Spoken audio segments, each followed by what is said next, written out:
was used to my Gmail account. Hello, welcome Free Handily Made, welcome Simply Jan, welcome Britain Farm Homestead, welcome Best Yet Journey. I am ordering my Shed Wars t-shirt, or my husband's ordering it for me. I think I'm going to get the tahini blue color. It looks pretty cool. Yeah, I'll put the StreamYard link up if anybody wants to come up with me. I was just in Lioncrest Outdoors live. I guess Eco Neighbor just released a song. It was pretty cool. I went over and listened to it. It was driving me crazy. I was so curious. I had to know what it was. It's about that crazy feeling you get when you want to start growing something and it's winter and you're like, oh, it's finally nice enough outside. I can grow something. Welcome, Gardening and Cocktails with Joy. I put up the link if anybody wants to join me.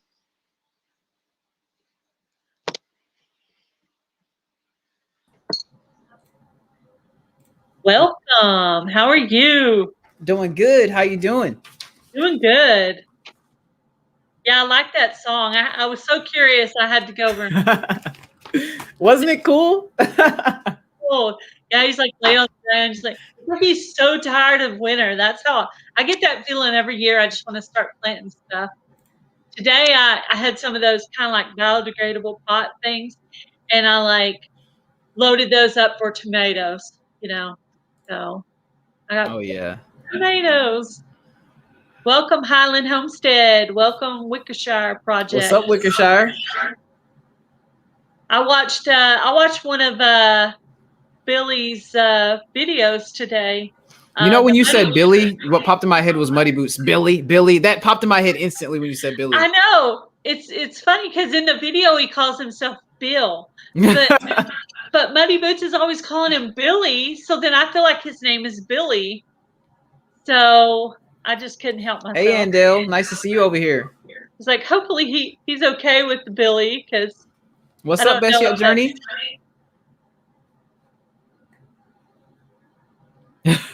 He said Homer's always after him. Yeah, that's cool. Yeah, I wanted.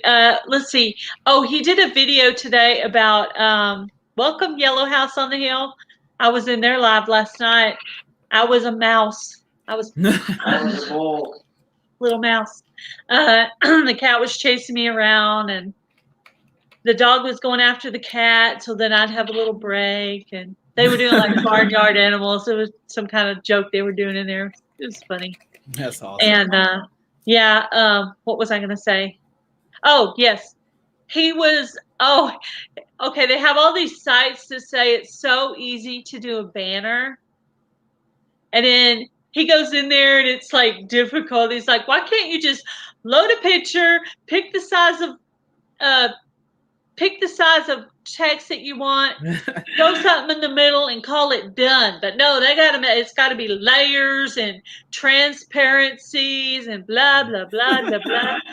I'm supposed to work on mine with Lori's World. She's supposed to help me. You talking about the banner for your page when it opens up? Yeah. Right now I have it set as Blue Bonnets, obviously, for Texas. So I may stick with that. I asked her if she thought that was too busy, and she said she thought it would be okay, as long as your other stuff doesn't, isn't clashing with it. Welcome, Boonchild. Our shirts are old. What's up, Boonchild? How you doing? Hey, and everybody who came over for my live, how you doing? It's good to see you. Yes, I noticed there's some people from your live on here.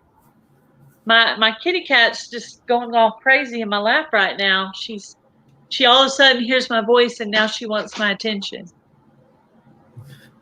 That's awesome. I love it.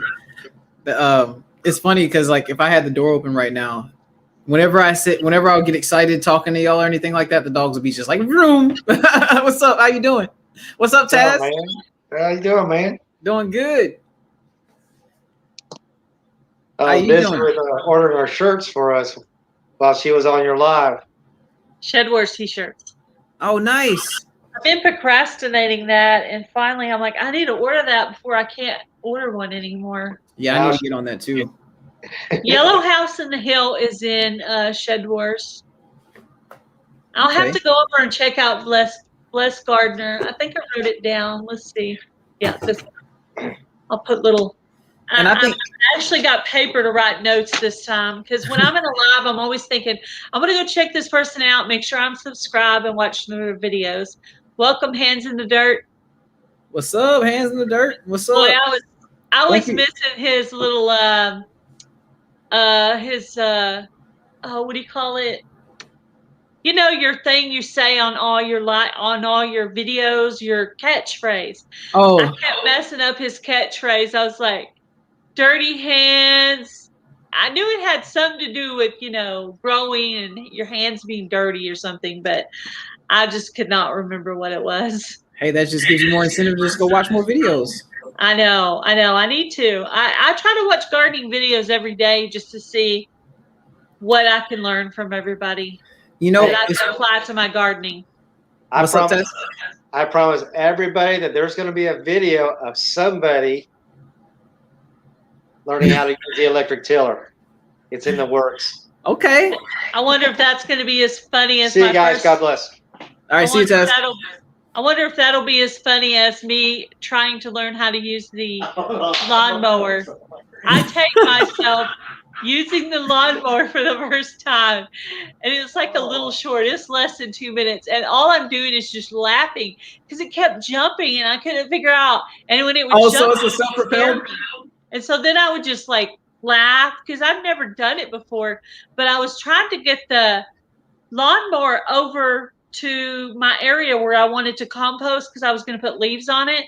And I didn't have to carry all that. And there's like a little trailer on the back of it. So I was driving it and I was taping it. He's like, how did you do this? I don't know how I tape myself doing it because I was having a hard enough time just, you know, welcome Urban Grandpa Prepper. Welcome Canadian Proud Outdoors. Hey, Canadian Proud. Good to see you. Yeah, work gets you sometimes like that. And yeah, I know the feels. I'm gonna write that one down. Welcome Andale Homestead in the Colony. I'm trying to remember if I'm subscribed to that one. I try to write them down and look them up later. So one thing that I kind of have been doing recently, and it kind of keeps the spontaneity a little bit fresh. Like, you know how you'll be like, oh, I got to check out the channel and stuff like that. What I'll do is I'll just kind of like, because we see the same faces constantly, like especially if they're actively involved in the community. So what I do is it might be like the third time I've seen somebody, but I'll go that time and I'll subscribe to them. And it kind of helps me not have so much pressure, you know what I mean? Because sometimes it's kind of, I feel it's like, dang, you know, I like myself. Yeah, you know what I mean? I mean, it's just like, I just want it to feel organic, and that's all I'm saying, you know? Yeah. Well, I try to, sometimes you have to make a choice. Yeah. You know, because there's literally two people on at the same time. You know, so that I hate that. Oh, I hate that. But I mean, it's just going to happen. I mean, there's going to be at least 100 different people in Shed Wars. So, what's up? How you doing? Tell me what your first name is, so I'll hopefully remember it. My name is Tony. Tony. Okay, I'm gonna write it down. Tony. Got it. And Chris is the other half. Tony and Chris. Okay. All right. Welcome. Oh wow. Urban Grandpa Prepper said I'm too young to have pressure. Oh, I know. Okay, and the funny part about him saying that is like, I feel pressure in regards to that, but like when I'm outside in the mud and I'm like literally head deep in the mud and I'm like pulling a dirty pipe out of the ground, I feel no pressure whatsoever. And that just speaks to the YouTube thing is new to me. And that's all that is, I think, is just like, it's still, you're still getting, I'm still, because I started really, I started back in 2018 and I posted like 2 videos. And like, I was like, whatever. Stop. And then I came back and I got consistent back in December. So it hasn't been that long, but it feels like it's been forever. It literally feels like I've been doing YouTube for like 5-6 months now. I know. See, I'm actually not the type of personality who gets up and talks in front of people. So this is most of the people I went to high school with or that know me from church or whatever, they would probably tell you I was shy. Because in most circumstances I am. But this is like my people, you know, gardening, homesteading, you know. This is what I like to do. What have you been doing today, Tony? Yeah. Working. What are you up to? I work on cars. Work on cars. I restore. Well, I got my tires replaced today, so I'm no longer driving on the donut. Nice. That's good.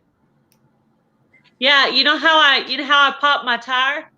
I put too much potting soil in my little bitty car, and it loaded down my car, and I got stuck in the mud. And right after that's when my tire popped, and I've been driving on a donut ever since. Wow. How many bags of soil did you have in your car? Like 20. Gosh, I don't even put that many in my truck. What are you doing?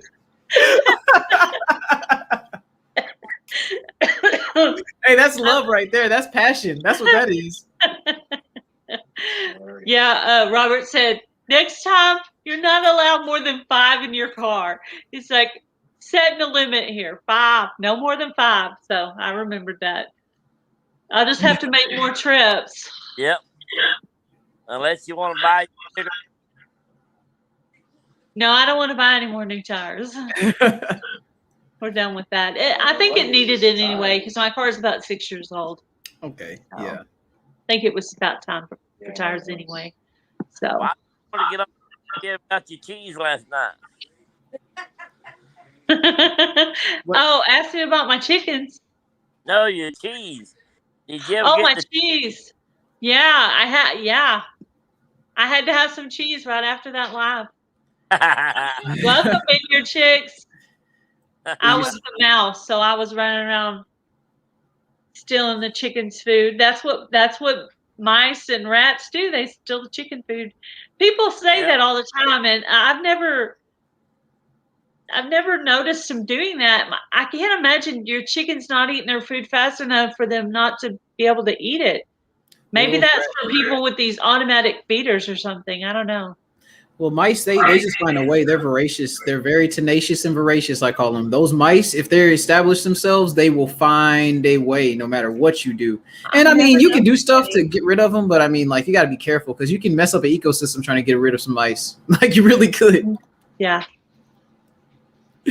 But I mean, sometimes. What's up, Tony?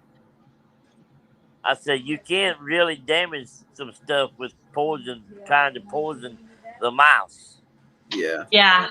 I've never noticed any. If they're there, I must have totally missed it because I don't know they're there. I've heard a lot of other people say that. Hey, you know, Lala Farms had the mice in their chicken area, and I was like, I've never noticed it. Maybe it's out. I think our chickens eat the food too fast. Well, now, they pick a lot of bugs and worms out of the ground, so they're eating all the time. So yeah, now that it's warm outside, I'm going to try to start letting them out every day because I know they like to get out and eat bugs. So we're fixing to put a fence all the way around the back because we have a dog that's digging in my raised bed. And of course, there's nothing planted in it yet, but there will be. And so I'm like, we've got to do something. So we're going to get a fence built all the way around the backyard. And I'll actually end up with more gardening space because there's an area that's kind of like the side yard there, which I wouldn't plant over there because it seems like it's right next to the neighbor's front yard. But now there's going to be a fence there. So it's actually going to add to my gardening area. So that'll be good. Okay. That'd be really good. I planted. You take pictures now. Yeah, before. Yeah, I do need to do. He said I needed to do before and after pictures. Oh, nice. Yeah, that'd be really good. Of what it looks like now and what it's going to look like before, like a video. Yeah, that's a good idea. Do a before and then just save it and then put the after it's done. Well, we're So- over here at my mama's house. I jump on and say hey, but I'm gonna jump back off because we're at mama's house. And All right, Tony. I want to jump on and say hey. I was.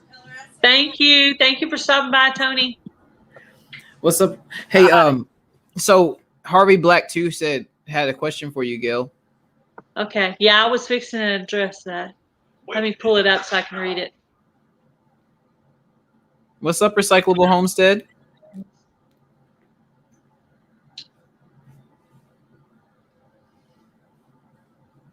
Did I catch the video? One of his videos?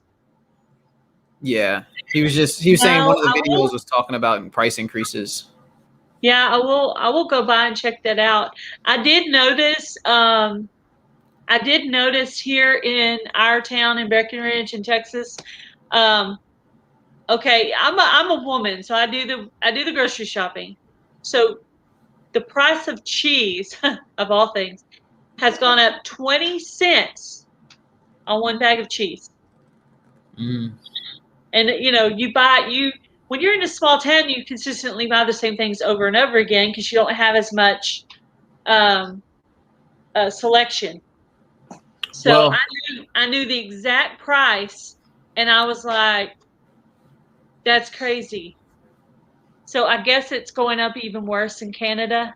yeah, it's this next coming like I guess you can say warm season is gonna be hard for a lot of people because it's maybe not hard for a lot of people, but it's gonna be expensive for a lot of people because a lot of what you're eating doesn't come from the current year you're at, and like this past year has been weird for a lot of people. Yeah, it was bad. I actually did a video at the beginning of the year of me burning my calendar. But of course, everybody was telling me, this year's going to be rough too, and it has been. I mean, even our vacation, we went to Montana, and it was fun. But there might have been a few more things we could have done if it hadn't been for that. But I mean, the scenery in Montana is beautiful, so we loved it. But it's managed to really mess up a lot of things. I'm supposed to go to the YouTube meetup in Oklahoma City. And not Oklahoma City, in Oklahoma. And I'm hoping it doesn't mess that up. They did it last year, even though all this was happening. I don't know if people were wearing masks. I don't remember that from any of the pictures. Prices are going up on everything. Yeah, but they are. He lives in like Illinois, like Ohio. Yeah, Ohio. That's it. Yeah, crazy. Yeah, I don't think a lot of people in Texas are really prepared for the weather that just happened. I heard another cold spell is coming. I'm hoping it's not as bad. Yeah, that'd be terrible if it was as bad as the first one. I hope so too. I mean, I wouldn't imagine it would be, but because that was like a event kind of thing. But hey, you never know. You never know, Yeah, right? I know. I mean, I hear about people doing benefits and different things for Texas. So I guess there's probably even more that went down than I know because I don't actually have news. There's people in the inner city of Dallas who just got power back like yesterday. That's Like crazy. that's ridiculous. Yeah, I mean, I kind of do some of the prepping stuff. Like I have candles and I have a bunch of matches, lighters, food, canned stuff. Yeah, definitely gonna be taking the canning to the next level this year because I haven't canned really before, so I'm gonna definitely get into it this year. Yeah, I have jars saved up. I think I'm going to go ahead and save that to do during the summertime. I know that sounds crazy, but that's when we're going to have all these vegetables, like tomatoes and stuff. We're going to have a lot of that. So I think that's when I think people need to bring back this old school canning, and people need to have a week's worth of water or more, really. I mean, I talked to different family members and different friends. And I was like, and my friend was telling me, oh, I ran out of water. We didn't have any water. And I was like, okay. I said, well, did you go to the store and get some water now that it's stocked up? No. Are you going to? What? I mean, are you planning on fixing that for now? The point of being my age that I am right now But you seem like you're wise, wise beyond your years. Okay, you just speak like you're wise beyond your years. But most people your age, and the person I was talking to was about your age, maybe a tiny bit older. She just had no clue. She had no wanting to plan for anything. But yeah, I've got my canning jars stacked up in my utility room, and I'll, sanitize them and get them ready. And I'm sure I'll have plenty of vegetables to be able to can up. And I got the lids too, and I need to probably go ahead and buy some more lids, maybe some more jars while they're available. Make sure they have the four major things going. I say corn, beans, peppers, sweet potatoes, and potatoes too, I guess. But like, if you have those kind of going, like those are my survival staples. Like the sweet potatoes you can keep those forever. The beans, you can keep those forever if you get them right. The corn, obviously, you can keep that forever if you get it right. You can process it if you want to. And then what else did I say? Whatever. But all those Sweet things. Potatoes, corn, beans, and one more thing. Yeah, one more thing that I can't even think of. Potatoes, maybe. Have you ever grown corn? Yes, I have. Have you ever heard of peaches and cream corn? I've heard of it, but I haven't grown it before. It's one of the white sweet corns, right? Somebody sent it to me. I don't know do you know Miss MB? I've heard of it. Yeah. I know. Yeah. She sent me a few of those, and I was going to try them. And I bought some Indian corn, which I know you mostly use for popping or for making like cornmeal. You don't really just eat it like corn, but I just wanted to try it. That's one of those fun things I just wanted to try. So on the fun things, one thing I wanted to try, have you ever heard of teosinte? No, I haven't. So teosinte is what corn originated from. Like before they genetically kind of like bred it and everything like that. Teosinte is what corn was before corn is what it is today. And it like some teosinte plants have natural nitrogen fixation abilities. Did you know that? It's crazy. What do you use it for? So I wouldn't really use it for anything. It's just kind of, I mean, you can make like popcorn out of little seeds, but the teosinte is like, it's just back in the Aztecs and the Mayas and all that stuff, they would use teosinte. They would pop popcorn with it. They would take lye and soften the shell. They would do that kind of stuff with it and basically use it. It was found a lot in Mayan burial sites and Aztec burial sites. And teosinte is just the mother of corn, and it grows like a bush as opposed to a single corn stalk.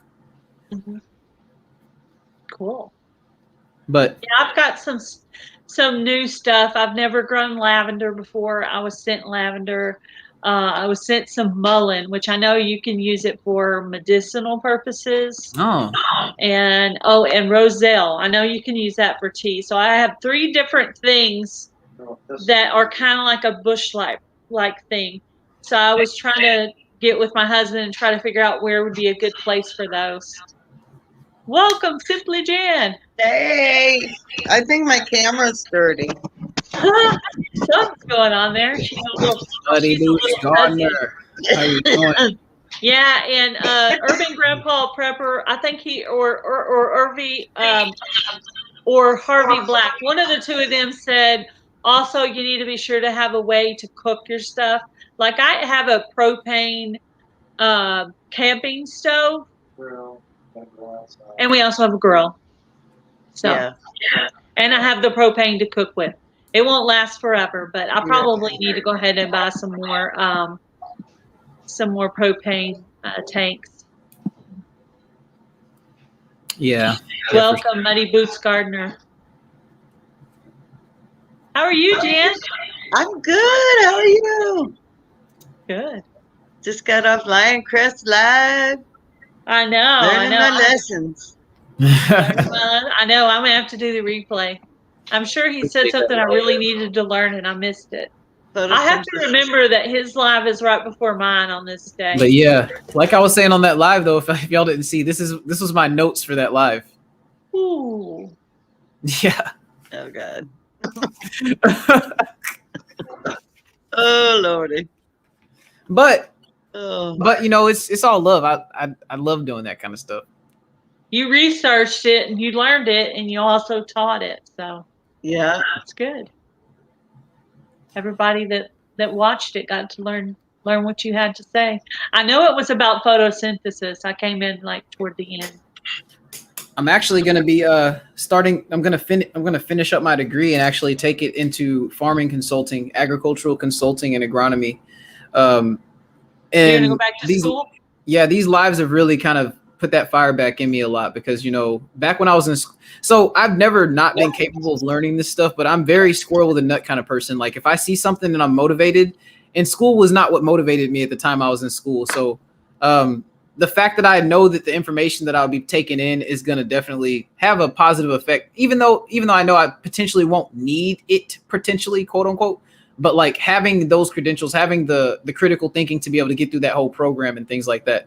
College is more of a representation of like your follow through. It's not so much because anyone can know anything that they want to know, but the college experience itself is like the follow through to get to the degree. So taking you through a program of learning stuff. Exactly. Like last time I went through it, it's really almost like the program I was going through. It was almost like they give you the book and you basically go through it yourself. The teacher says a little bit, but you're basically self-teaching. Oh yeah. Which I think is easier to do as an adult because you're more motivated to learn whatever it is you want to learn. Oh, like I was having a conversation with a buddy of mine, and I was like, I really do think that America, maybe, and I feel like, so Europe kind of does do this, but I feel like America really should push people into an internship before they allow you to go to college, because I feel like that was a big part of my problem. Like I hadn't got my hands dirty. I was like, well, oh, I'm going to college. You know, I'm going to go and be a blah, blah, blah. I didn't even know what a blah, blah, blah was. I know. And you should also, this sounds bad, but you should also know how much that position actually pays. Because sometimes in your area, that's wisdom. In your area, you know, how much does it pay in Texas or Missouri or wherever you live? How much does that position pay? Is that what you think you can live on? Of course, I'm sure young people really don't know, you know, what you can live on. Young people nowadays, can you get a job? They're like, oh, you're required to have a meal plan. You're required to live on campus. You're required, like, and they just stack it on you. And by the time you leave your freshman year, you're already 25 grand in. Easy. Yeah. If you live you live on campus, they stitch you in. They get their money's worth off you in the first year because they know that most people are gonna drop out in the first 2 years. So they know that. I did medical coding and billing. That's what I went to school for. And it was just like a 7-month program. And I did I got a job doing coding and billing. Nice. So I did that, and then I got tired of that, and then I went on and worked as a para, which made a lot less money, but it was more rewarding because I got to work with the special education children. Gotcha. And I really liked that. And then I got injured, so that was that. Yeah. I woke up this morning and I thought, oh, my neck hurt so bad, and my neck is what got hurt all the way up into my head like a headache. And I was like, oh. I just laid there trying to convince myself to get up, and finally I did. I pushed myself up, and once I got up moving around, I was okay. I just had to do that initial getting out of bed part. Mm-hmm. Hey, my Alabama farm life, how are you? Lori's World's here. I didn't see her. My chat's a little slower. I see welcome Simple Ain't Easy. Welcome Cabin Girl. I see Simple Ain't Easy.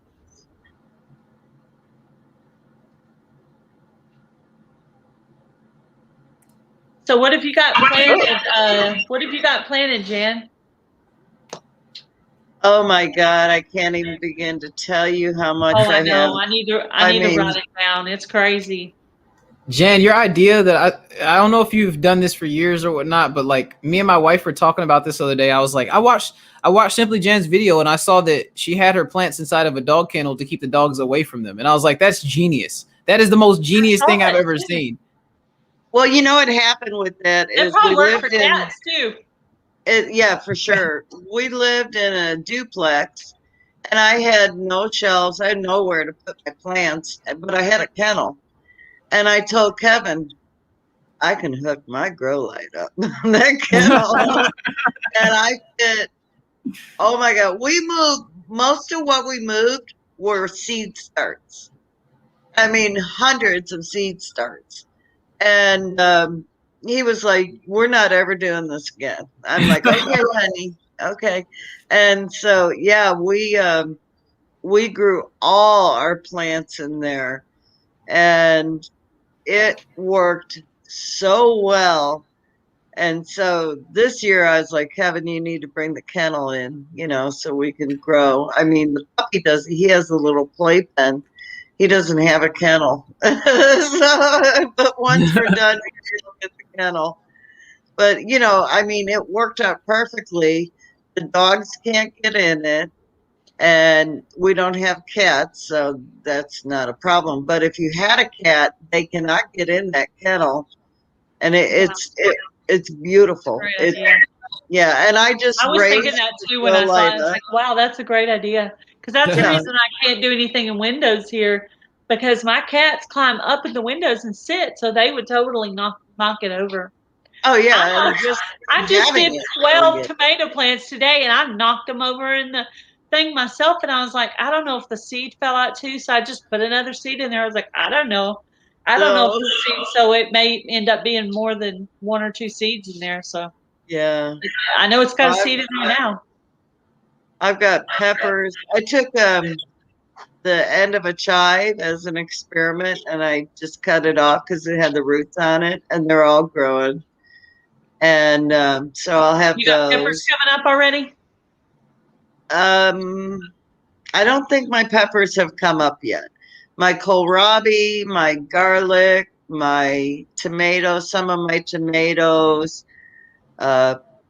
parsley, some of my herbs are starting to come up. I don't know. Kohlrabi is I affiliate it to a turnip-like root. It's like a turnip that grows above ground, though, right? But I wasn't sure what it was. Yeah, it does. It'll come up above the ground. Not all of it, though. Oh, okay. But you'll see it. And we grew those last year, and they were so good. I got 20 good. Going right now. Oh my God. I think I did last time I grew them, and I pulled a bunch of them out because I was like, what am I going to do with all these, So I think we had like 10 of them in the end, and I had a bunch of them on the outside of the raised bed, and I had a bunch inside. Well, I accidentally pulled a couple out thinking they were weeds because they were still young. And so, I mean, but they were fabulous. They were so good. So good. So did they taste like broccoli a little bit? Broccoli? Like did the kohlrabi? What did they taste like? They remind me of the little, the Chinese crunchy thing, the watercress. Oh, the water chestnuts. Oh, okay. But different. They have a more flavorful.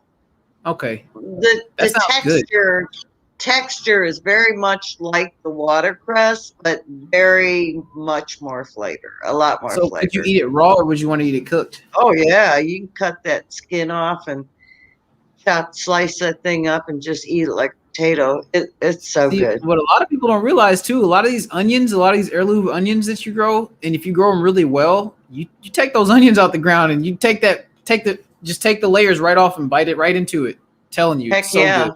Yeah. And the other thing is, you can eat the greens. Oh. They're loaded with vitamins. You can cook them just like a radish green or what's another green that you get off? I had it in my head and it went out. Celery? Celery. Yeah, I mean, I eat all the celery. You can eat the top of celery. I always eat it. And on my celery, I got like 12 bunches out of 3 celeries that I had just organic celeries. I got way too much celery planted. I got them rooted and from Amy. Yeah, they take a long time to grow though. I got some seed from Amy at Crane's Family Homestead because she heard I was having trouble finding it and we were going to need it for a shed wars challenge. And then my mom's boyfriend knew I was looking for it. So Amy sent me some. And then right after that, my mom's boyfriend had got me some too. So I have that planted in the seedling trays. And then I went ahead and planted the one from him. I went ahead and planted it in the planter. So I'm going to have double celery. I'll be dehydrating celery and giving it away probably. Mom. Oh, it's so good. Yeah, my mom's moving over this way, so that's exciting. Have you guys ever grown red onions as a bulb? Yes, as a bulb. In Texas I did. I went to Tractor Supply, and with the diet that I'm on, I eat a lot of red onions. I thought, wouldn't it be nice if I didn't have to buy these onions all the time and I just had them in the garden? So I went to Tractor Supply, and it was way too big of a pack.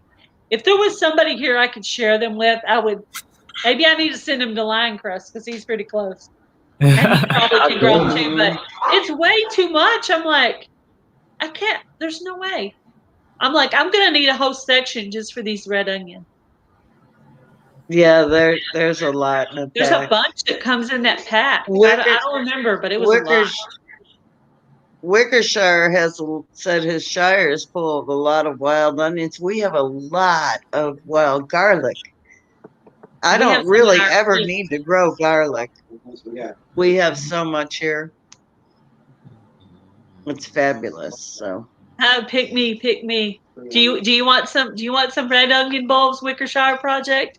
Is that what you're saying? Sounds like it. It really is more than I can handle. Welcome, Chris Sunletner. Hey, Chris, how are you? Pepper, how are you doing? I've been trying to get the Rusty Pepper up on a Welcome Garden State Gardener up on to do her own live. So we're just having a few kinks. I need to call her back on the phone because I think I figured out how I can help her. Because what I did was I practiced by going live on my coupon channel because I've never gone live on that channel just to see if I could. And it asked me some questions, and I think it's the same questions it's asking her. So hopefully I'll be able to go in and help her with that and get her set up on lives so she can get. I just remember StreamYard was like so easy. Yeah, we tried StreamYard too, but we're having trouble. We're having trouble doing this on the phone. You know what I mean?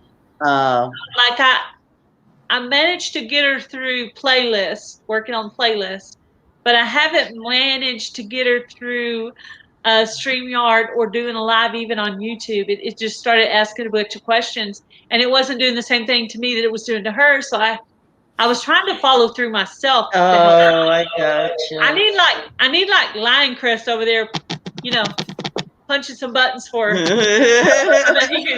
you know. But I'm starting to think we're gonna have to drive up there because she lives in Texas and just do a live. Just go up there and show her how to do it, and then take it down in the stream, do it again, and make sure she's got it down and write it down and everything and practice. Yeah. 10 minutes in, do it again, and just keep practicing and make sure she's got it all down.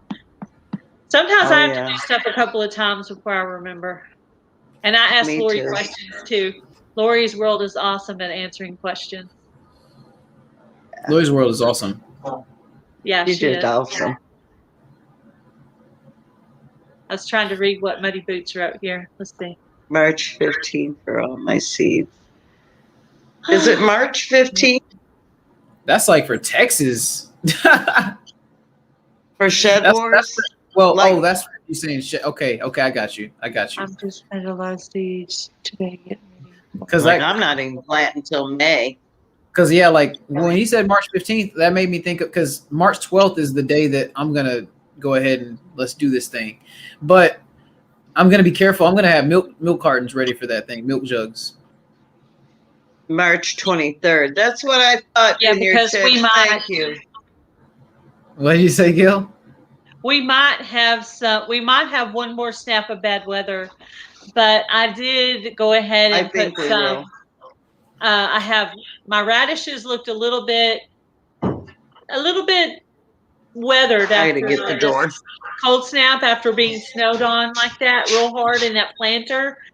So I went ahead and planted a few more in there, and then my carrots are just really, really tiny, just barely popping out, and then my cilantro is starting to pop out. I haven't had any lettuce pop up yet. So you know what's crazy? Like a lot of those seedlings, if they're small enough, if they're just starting to germinate, they'll survive a frost faster than the other plants will.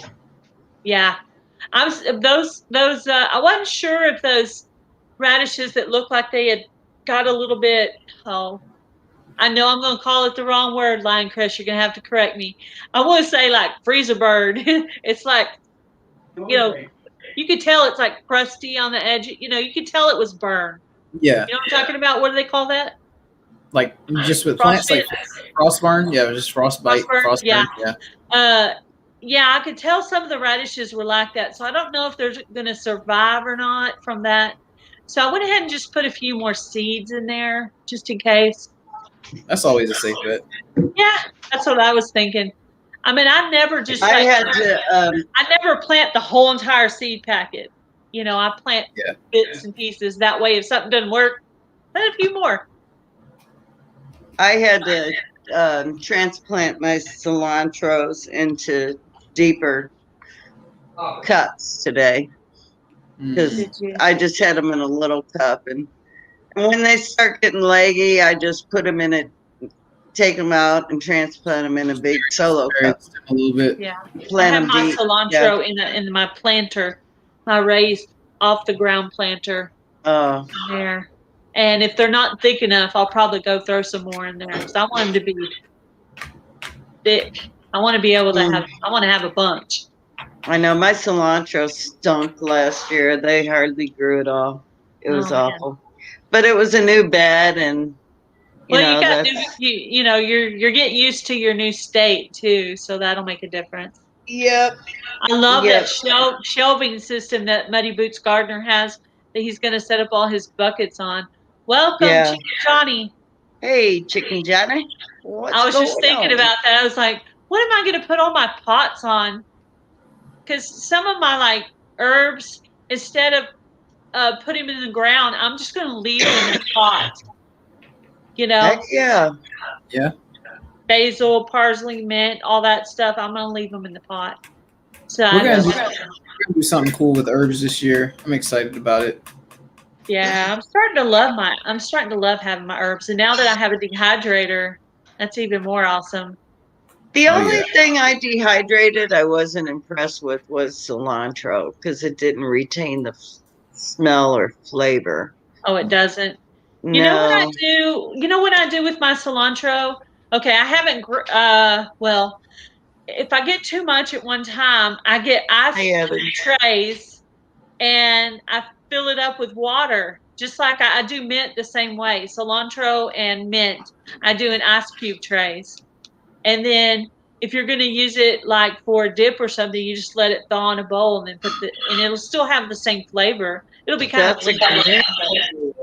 And same thing for mint. Like I make a protein shake in the morning, and I just use the whole ice cube and throw it into my thing. Oh, so, you have to have a lot of ice cube trays, but I have an extra freezer, so that's helpful. So Hands in the Dirt says she air dries her cilantro. Hands in the Dirt says I have to make a decision on all those greens I have in the garden. Most will have to come out. I feel them on that. I got kale that's still in the garden that I'm just gonna have to do away with, and spinach and some other stuff. I'm gonna freeze the greens, but I mean, they can't grow. My kale bag was out in the weather, and it's looking a little bit, so I thought I might just start another pot or two of kale, because the bag, I don't know if it's going to come back or not. It did get a little hard. Yeah, I love kale. It never lasts long. I like it mixed in, mixed in with other lettuces better. Mm-hmm. And I have a salad that I make with it too. We cook it with our eggs and our our Swiss chard. Oh, it's so good. I was going to ask you, what is Swiss chard? Is it like a lettuce? Yeah. So it's part of the brassica family. It's really closely related to beets, actually. If you look at the seeds, they look just like seeds. Does it taste like lettuce or does it taste like beets more? The stems at the bottom kind of maybe have I can't say it has a similar taste, but I think that it looks like it. Like the stems looks like beets on the bottom, but I mean, like they distinct. They have a heartier taste than other greens to me, honestly, though. Like they kind of have like, you could tell that the cell rigidity is a little bit stronger. Brutus, no. Like, you know how with leafy greens, you'll have like turnip greens that are kind of soft and like the rigidity is kind of like more flimsy. But then like the Swiss chard, if you harvest it at like the, when they're either young, fresh leaves or when they get a little bit bigger, huge leaves, they still have that crisp, that hardness to them. But it's not like bad, but it's like they're a little bit more, like they have a better mouthfeel in my opinion. Have you ever had pak choy or bok choy? I haven't had that. I heard that stuff is like, it keeps for so long in the refrigerator and stuff. It keeps so long in your garden. It's similar to me. Swiss chard is similar to me, like a hock choy or bok choy. Buffering. Hello. Rehandily said, "What you doing, Farmer Q?" LOL, quiet up in the corner. I know. Oh I tried to come up on Lori's live and my computer was having trouble. It's like, oh man. But I stayed and just listened and stuff. But yeah, my Swiss chard's already coming up. I was trying it out, but I've never grown it before. But it is already coming out. How big does it get? Is it going to be? It can get huge. Yeah, it depends on the variety too. Like so your rainbow. Move it out of the pot into the ground, probably. You could. I mean, I grew mine in my raised bed, but you want to pick those leaves off so it'll keep producing. Don't let it just get bushy. Yeah. Keep picking the leaves off, which helps. I like the kale. You pick it and it keeps growing. Exactly. I'll be right back. Brutus just did his duty on the floor.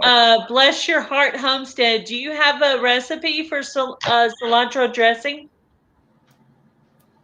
Or do you have one on your channel? If you don't, you should totally do a video on that. That would be awesome.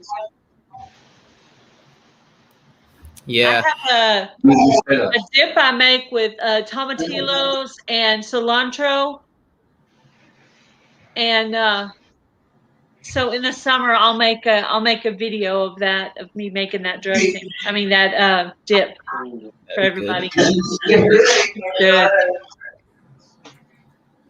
Oh, so I'm not gonna lie to you. I'm running off fumes right now. Like I've been up since 3:30 this morning. Mm-hmm.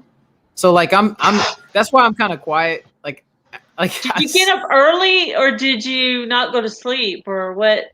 So I just get up early. I get up 3:30, 4 a.m. every morning, no matter what time I go to bed. It's just like clockwork. My body, it's not like something I try to do. I mean, I make use of it because I'm awake, but my body my clock wakes up at 3:30 or 4 a.m. every morning. Mm. Wickershire's right. Swiss chard 100% eat it young. Wait, oh, okay. What did they say again? Yeah. It's better on Swiss chard if you eat it when it's young. Young, okay, small. When it hasn't got if it gets real big and leafy, like in a lot of vegetables, the flavor changes. Yeah, but I don't really okra that it's better when it's shorter than when it's longer. Yes. Well, it won't get woody like okra, but it does change the flavor. But it's so good for you. Oh, cilantro dressing would be fabulous. I know. I was asking her if she has a video on that or if she has a recipe for that. And then I was talking about my tomatillo cilantro dip that I make. Ooh, that sounds. Which I'll do that this summer when I have a bunch of it. What chicken johnny thing? Oh, isn't it? That's so weird to me that cilantro tastes like soap to people. Like I could just eat it fresh out of the garden. Oh, my mom doesn't like the taste of cilantro either. Apparently, some people have a there's a gene that some people have that literally makes people have a soapy taste of cilantro. Apparently, yeah, that's what I heard. And I think that same gene is the same gene that makes people when they drink, like certain people when they eat asparagus, their pee stinks very badly. Yeah, yeah. Mine doesn't. Welcome, Patty. Eat it all day. Hey, Patty.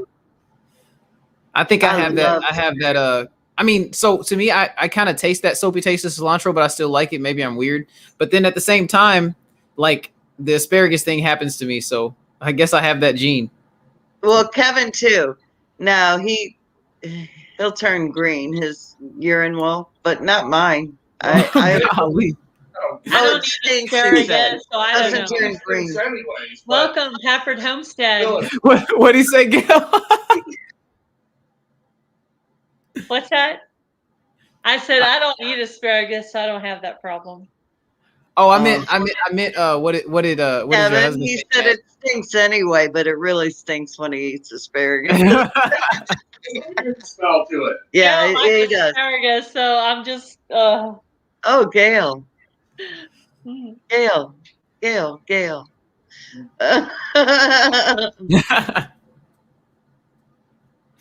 My mom. I have a friend. She's like, I don't eat that. I don't eat that. I don't eat that. I eat a lot of vegetables. That's one I don't like. No, you say chocolate broccoli, cake. cauliflower. You say cookies. Yes, chocolate cake and cookies are good too, but they're not good for my waistline. Gosh, man, y'all, these chocolate cake and cookies. You know, one of my guilty pleasures is like, so I get a glass like this big, and I'll put this much milk in it, like that much milk, and I'll get 3 Oreos, and I'll just soak up as much milk as I can in every single Oreo. And then I will drink that milk because it'll now be Oreo flavored. That is my favorite little thing to do. No, that's disgusting. Is that like cereal milk? You know what I tell my husband is disgusting? When he wants to take the milk and put like some cake in it. Yeah. You sound like my wife, Jan. Like she's like, you and you milk people are disgusting. Y'all are all just like. Kevin does the same thing. I'm like, that's gross beyond gross. That's like, What are you talking about? cookies in the milk. Oh, I love cookies in the milk. Ugh. But I don't like see. I'm mushy. very weird about mushy stuff. So even Me when too. I'm eating soup, No. Check this out. The Oreos milk that I do, crackers, I make sure that they have just a little bit of crispiness to them. So it's like they have sogginess to them, but they just have that slight crisp when you bite them, just a little bit. Well, no. Sorry, I can't do it. No. So do you like ice cream? Do you like ice cream, Jan? Of course. Like homemade vanilla ice cream flavor type? Vanilla bean. Oh, so okay. So you just don't like that milkiness. You like that. No, I like the milkiness. I just don't like the mush from the cookies in it. Well, one thing that you might like that I love to do too, Jan, is we got that in common.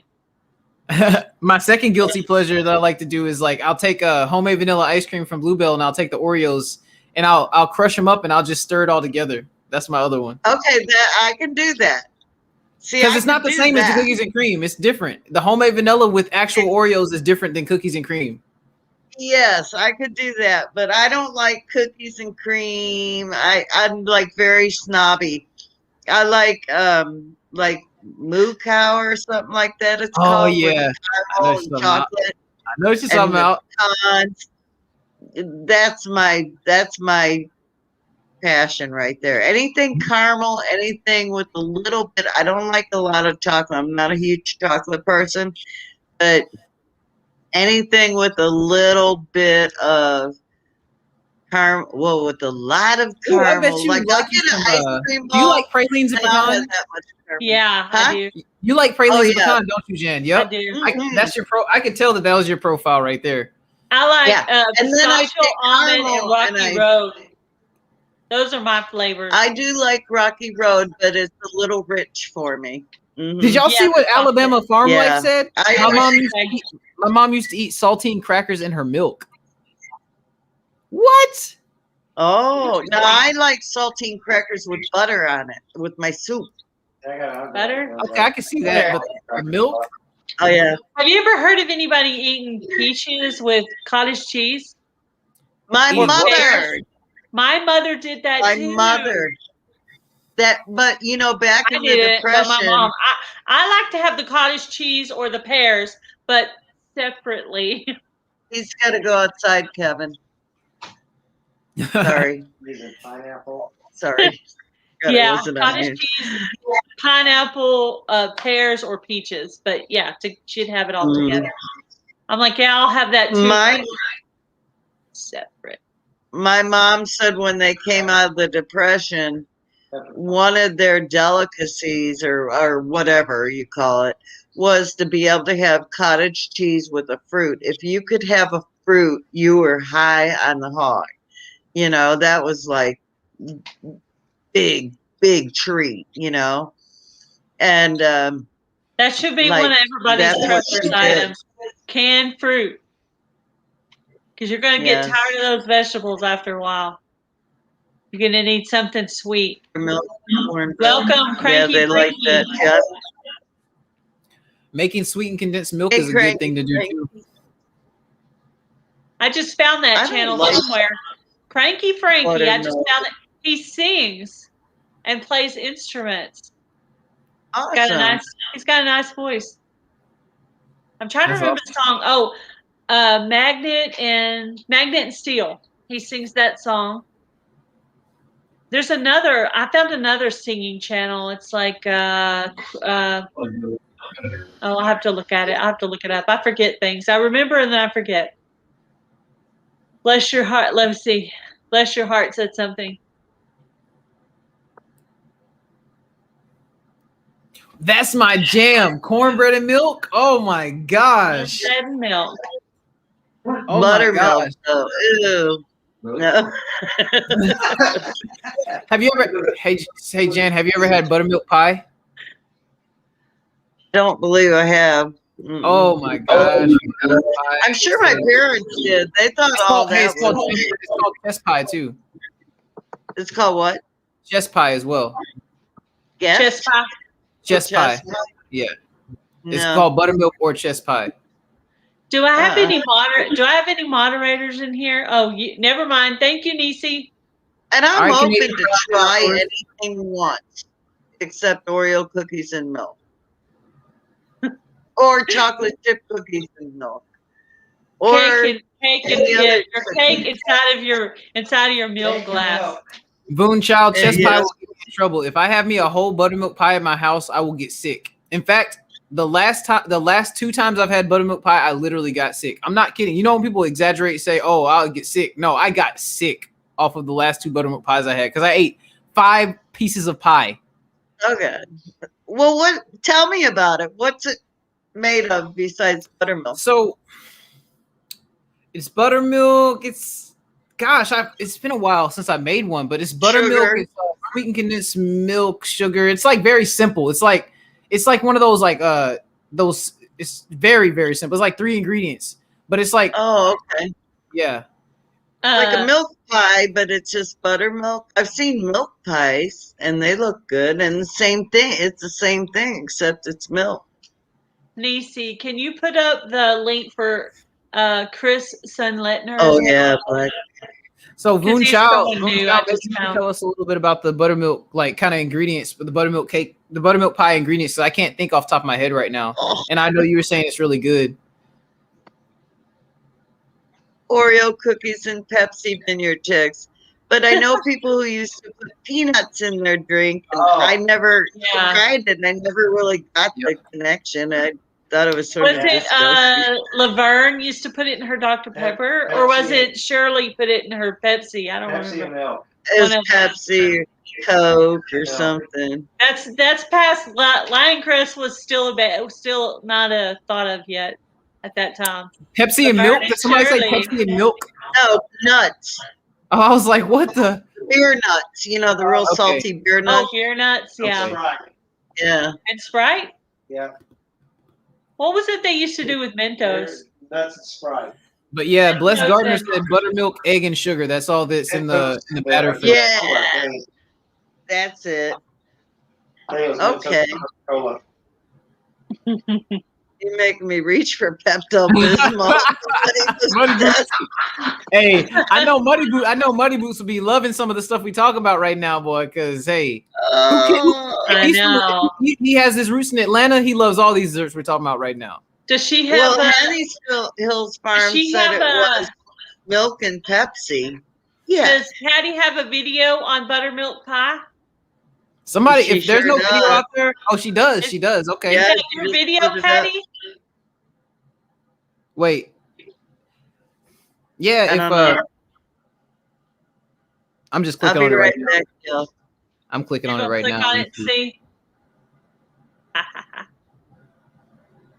So this is just by somebody else. This is not hers, but I mean it's okay.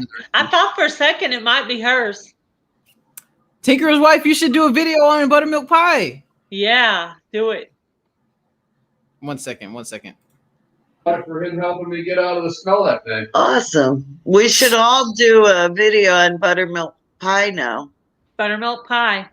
Buttermilk use pie sugar, egg, cornstarch, and vinegar. Well, it's such a simple recipe that why not? Why don't we do that? Sugar, egg, and buttermilk. Like we all do it and see how. Yeah. You can add like nutmeg. You can add cinnamon to it. Really, the only thing you have to buy is buttermilk. I have chickens and. Yeah.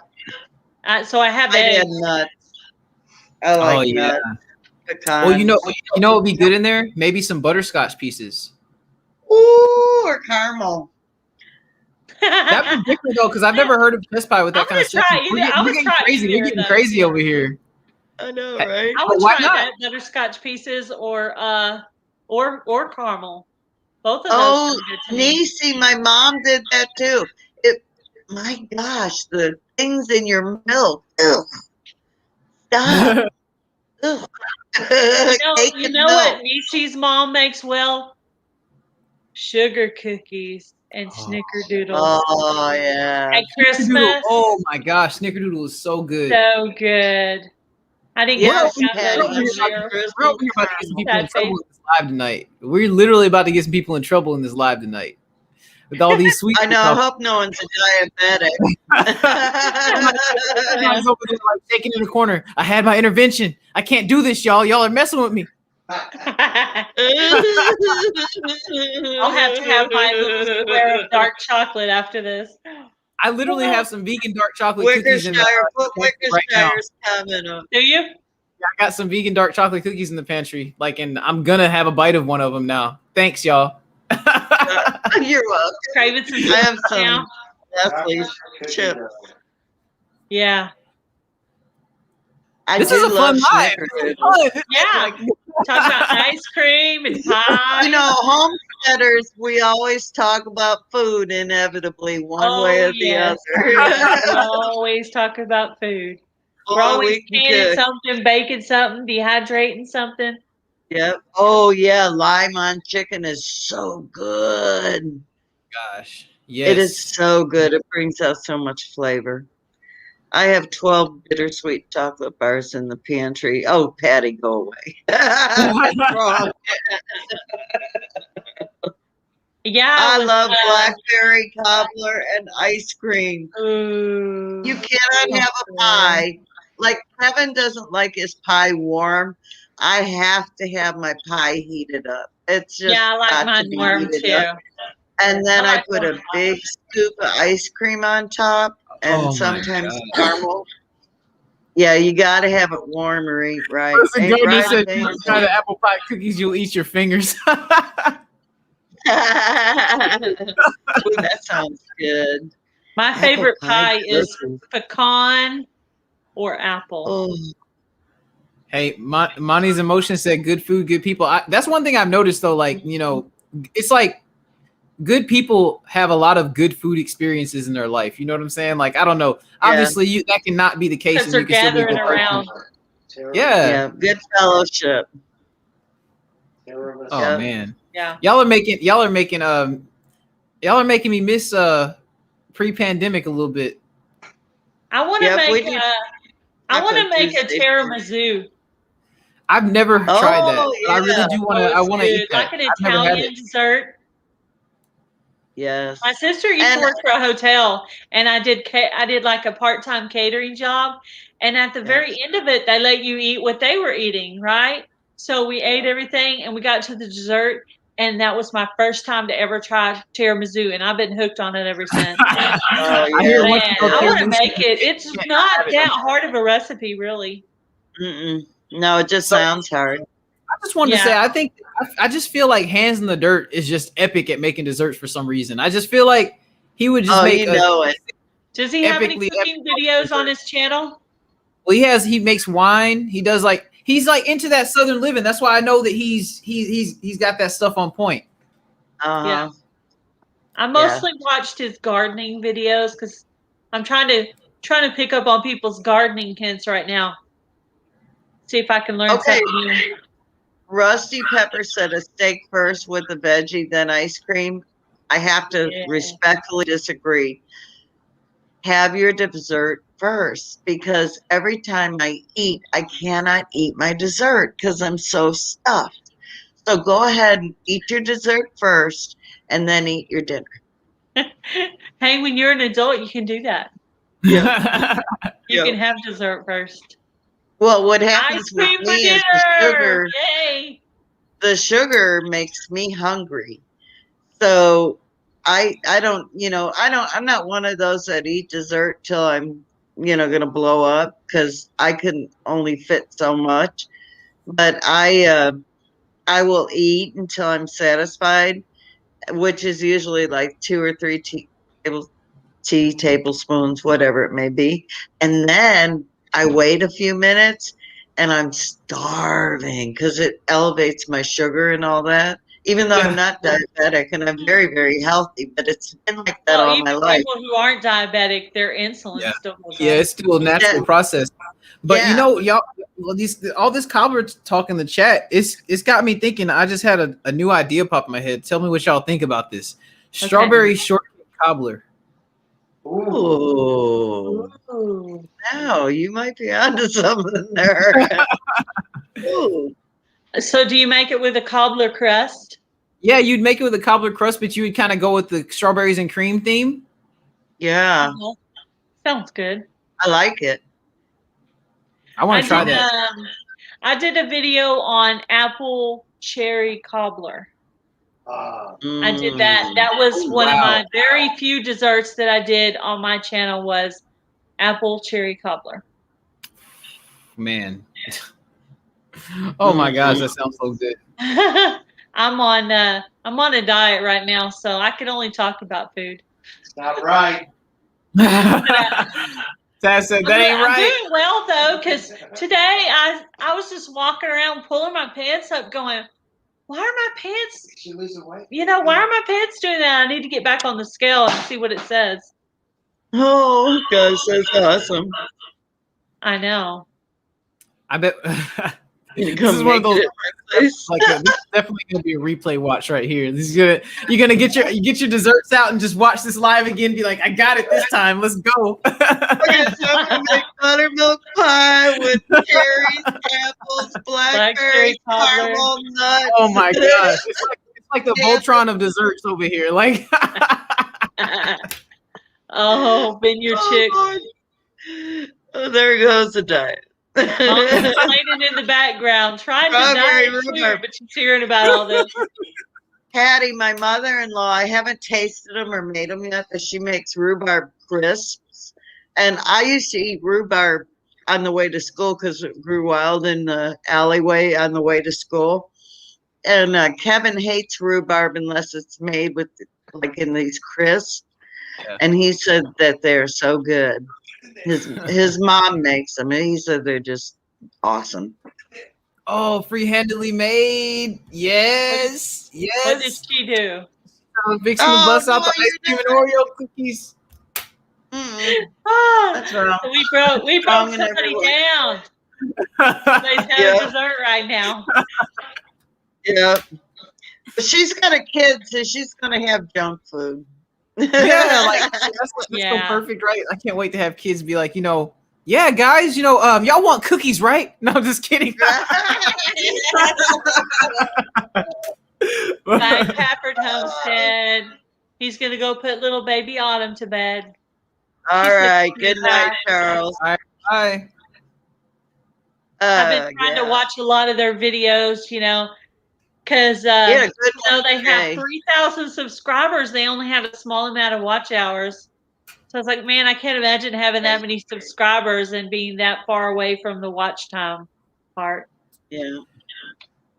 You know what's crazy about the watch time?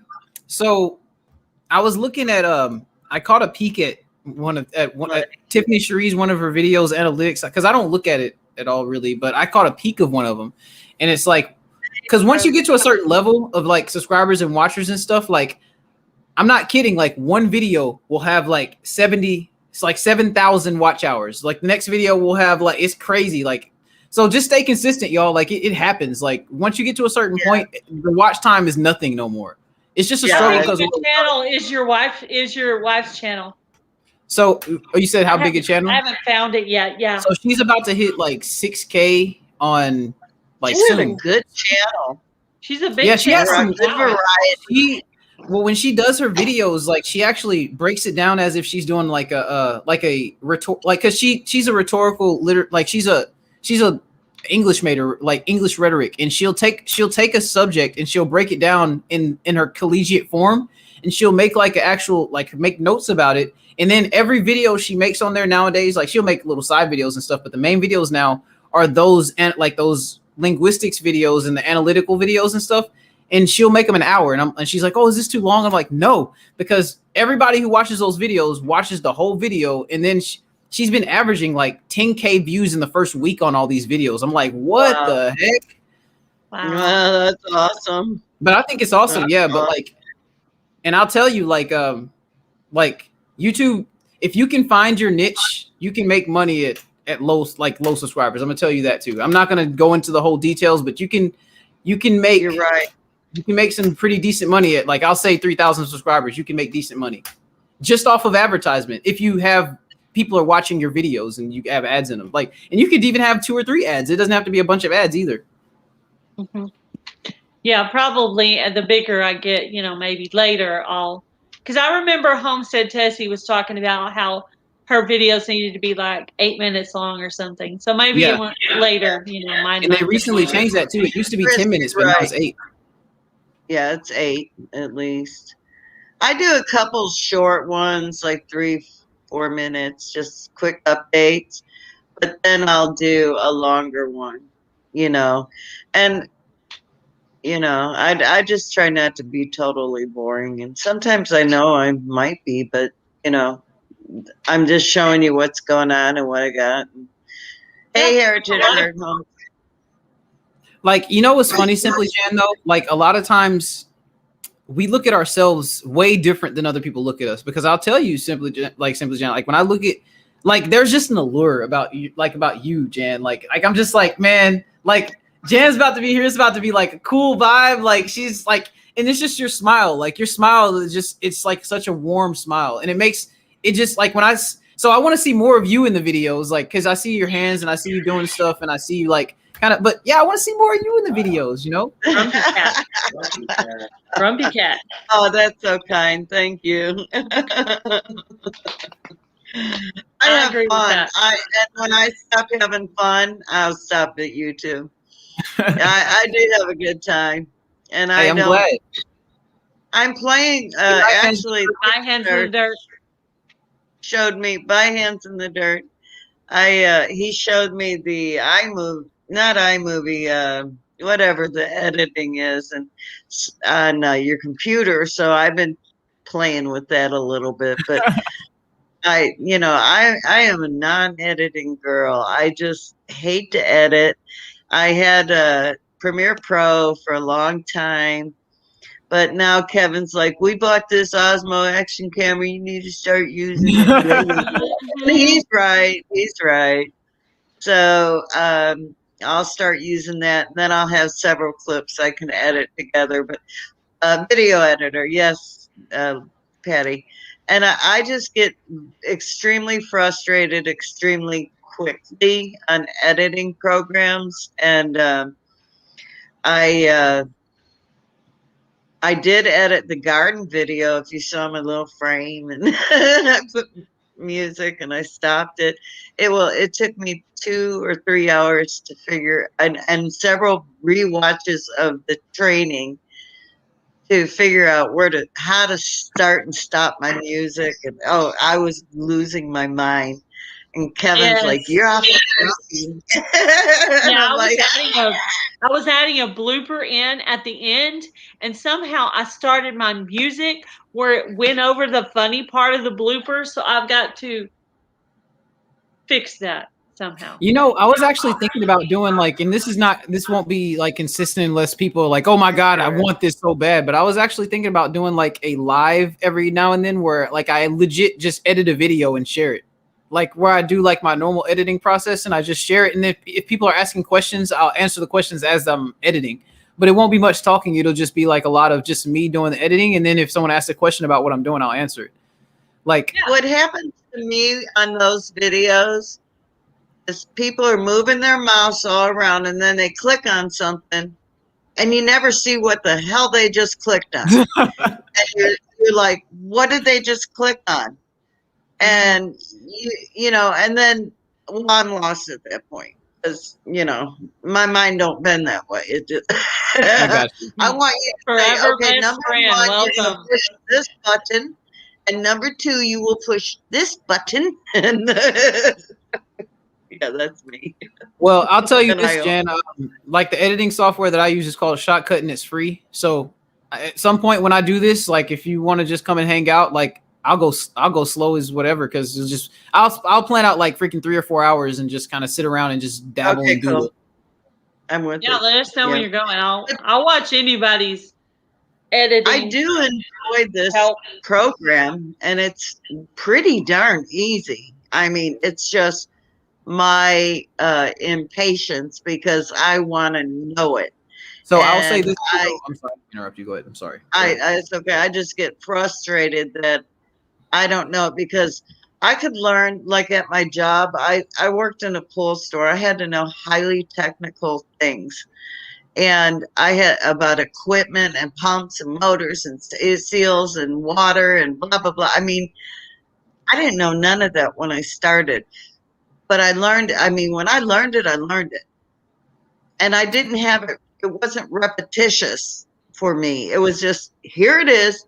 You better get it, And so when I'm sitting on a computer and I'm watching a video and I pause and start, I get extremely frustrated. I have a low tolerance for that. So just a quick plug, make sure y'all check out Lori's World Techie Tuesdays because she offers a lot of help with this technical stuff that we struggle with sometimes. And, it's just, she has a really good warm way of going about it and really like, how do I say, graceful. She's not going to chastise you for not knowing something. She's going to walk through it with you and you're going to learn something. For sure. So check it out. She's used to teaching teenagers. So she's Lori is very people. So very, but very we'll take good. all the help and we can get 20 times. So And I think tomorrow Lori's World is doing something on Photo P, if I'm not mistaken. See, no, I'm never doing Photo P again, ever. I'm not touching it. I'm over it. Thank you. It was fun. I can't figure out how to even get the picture in there. So. Oh, I got the picture in there after I. You did better than me. See you later. Bless your heart. Bless your heart, Homestead. Have a good night. Good night. At Rick's Lala Farm when they did it, about 150 times I paused and started, and I finally got it in the circle, and then I created, and everyone's like, "No, that's not it. That's not the one." And then Mark at Arkansas Woodcutter, he's texting me. He's like, "No, that's not it." And so I go. Then he messaged on my, on my community page. He goes, "Nope, not it." I go, "Well, if it's not it, you do it your dang self." And so he did, and he made my logo, and I love it. I absolutely love it. Of course, my sister comes back and she goes, "Could he capitalize the H on Homestead?" And I go, "No, no, leave it alone." But that was so so wonderful for him to do it. And that was exactly what I was looking for. And I was a million miles off on the whole concept. And I don't know what he used to do it, but he did it. And he sent it to me in like 5 minutes.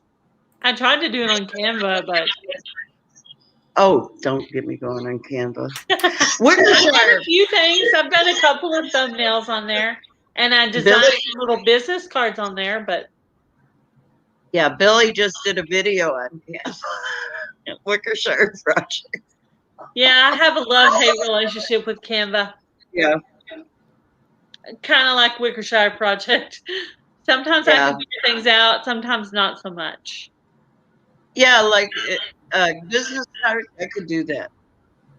I don't know why I could do that, but I was trying to do a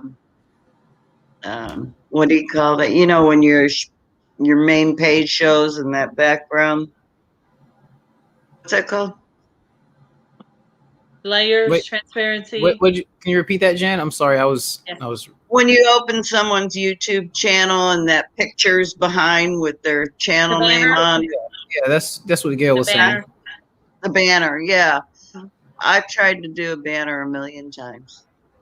So the banner I have, it's not even like a banner. It's just a picture that I took the snipping tool in Windows and I took a picture I wanted it to be the banner and I cut it so many times that it actually fit because it was so annoying to me to get the fitting things the right way. I just used a stock one and that's what it is and it's going to stay that way. I like the one you picked. I think it's cool. I know a lot of people have it, but too bad. It's my wife's MacBook, which is my Mac. I don't have a Mac, and I will never own a Mac. I know. I wish we were so close to each other to where Lioncrest and Lori and all them could be like right behind us. Okay, no, Jan, not there. Gail, not there. Hit this one. Yep. You know, that would be so cool. YouTube class. That's what we need. We need a YouTube class. Hey, we plant the seeds by talking about it. Eventually, it all comes to fruition in time. Yeah. Well, I mean, I don't know how many months I've been on here. 6 maybe, or let's see. 6 months. Nice. That's awesome. See, like I use iMovie, but on my phone, it's useless. And on my computer, forget it. But the whatever one Patty said is that I use. I'm doing my editing on my phone on Video Guru. See, no. But if I need to change a thumbnail or something like that, I'll do that on my computer. So I do some things on my phone and some things on my computer. So here's what the Wickershire farm had a question that he asked, and then free-handedly repeated it. Question for the panel: what motivates you to grow food? Hunger. Hunger. I feel like that the world thinks the food problems are not a problem at all. We're not going to have any more food shortages, but I don't believe that. It's going to get very bad. All those things that happened over in those other countries are going to matriculate over here to the USA, and we need to know how to grow our own food. And we need to know how to cook it, and we need to have stuff to cook it with. And you need to know how to can it and dehydrate it because you have to have a resource. I mean, I guess I dehydrated a lot of foods. So one thing that I learned in Colorado from the people who I worked for, who own like 350 acres, and they were pretty bona fide about the prepper life. One thing that they instilled on me that should be my goal as far as prepping my food supply. They said that you should, at any given day, if anything went bad, you should have a 2-year food supply from that day. Yes. And they showed me their 2-year food supply, and it was the most amazing thing that I ever seen in my life. The other thing you need to keep in mind is canning is fabulous. Yes. Canning is necessary for some things, but if you have to go, dehydrating, you're not carrying. So you need to, think long term and shrink wrap and dehydrate in bags. And, we don't use all the bag, whatever, Mylar bags. Shrink wrapper will keep it just as good. But, like we have a lot of dehydrated potatoes and tomatoes and peppers, and those are all going to go in shrink wrap bags. And when I need them, I'll put them in serving sizes because they're going to be a lot easier to carry. Of course, we don't plan on going anywhere, but if we did, or if someone did, you need to think about the weight of carrying that food. So yeah. I almost wonder if it would be a good idea to, if you did have a situation like that, would it be advantageous to have like specially tailored jackets and things like that to where you can actually put some of that stuff inside your clothes without putting it in your pockets? Exactly. Or your backpack, or you know. Yeah. We got permaculture change this. Yeah. Yeah. And I don't know about y'all, but I know I have friends that were throwing the lids away after they canned. Well, I've been canning for years, and I always reuse my lids. Never had a lid go bad, never. So don't be foolish and throw your stupid lids away. Reuse them, clean them. Soak them. Yes, reuse them, unless and inspect them, because I showed on one of my videos I had a brand new lid and it was defected.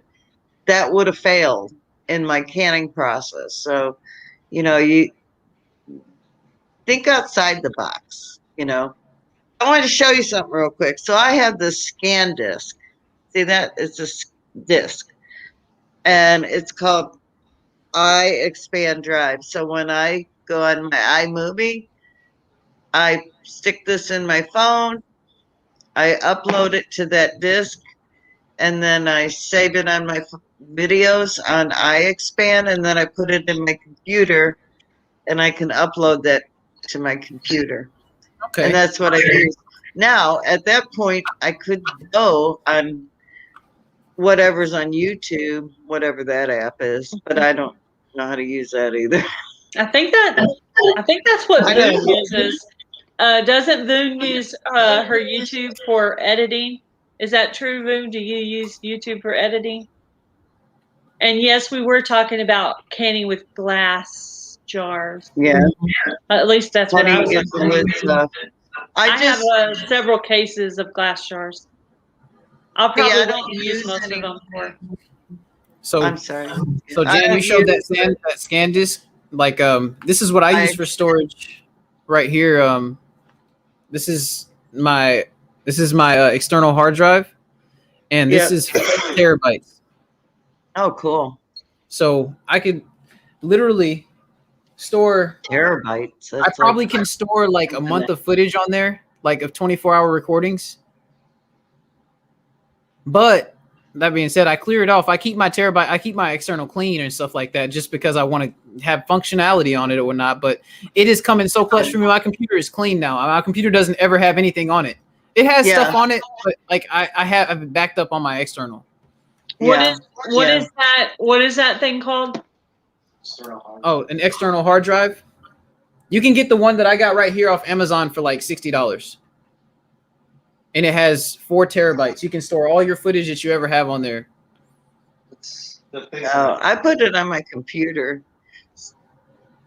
Tinker's wife had a question about how my jars. I just use my fingers and take my jars off. I break the seal with my fingers. I don't ever use a tool.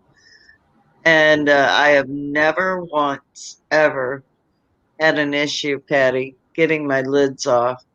Never bent a lid, never destroyed a lid, ever. And I almost spent $100 on 2 or 4 packs of reusable lids, and then I canceled it because It was ludicrous. I mean, I was like, no.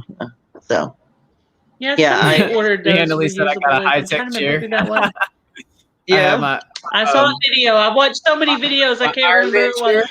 chair, like my Iron Man chair. Yeah. First paid North Pole explorers used lead. Yep, they all died. Wasn't the cold, or it was the poison. Yeah. Huh. You can try one of those rubber, things you put on lids to open them, Patty. You can try that and then use the lid remover so you're not damaging the side of the lid. It'll hit the rubber. That may help. So, just a suggestion.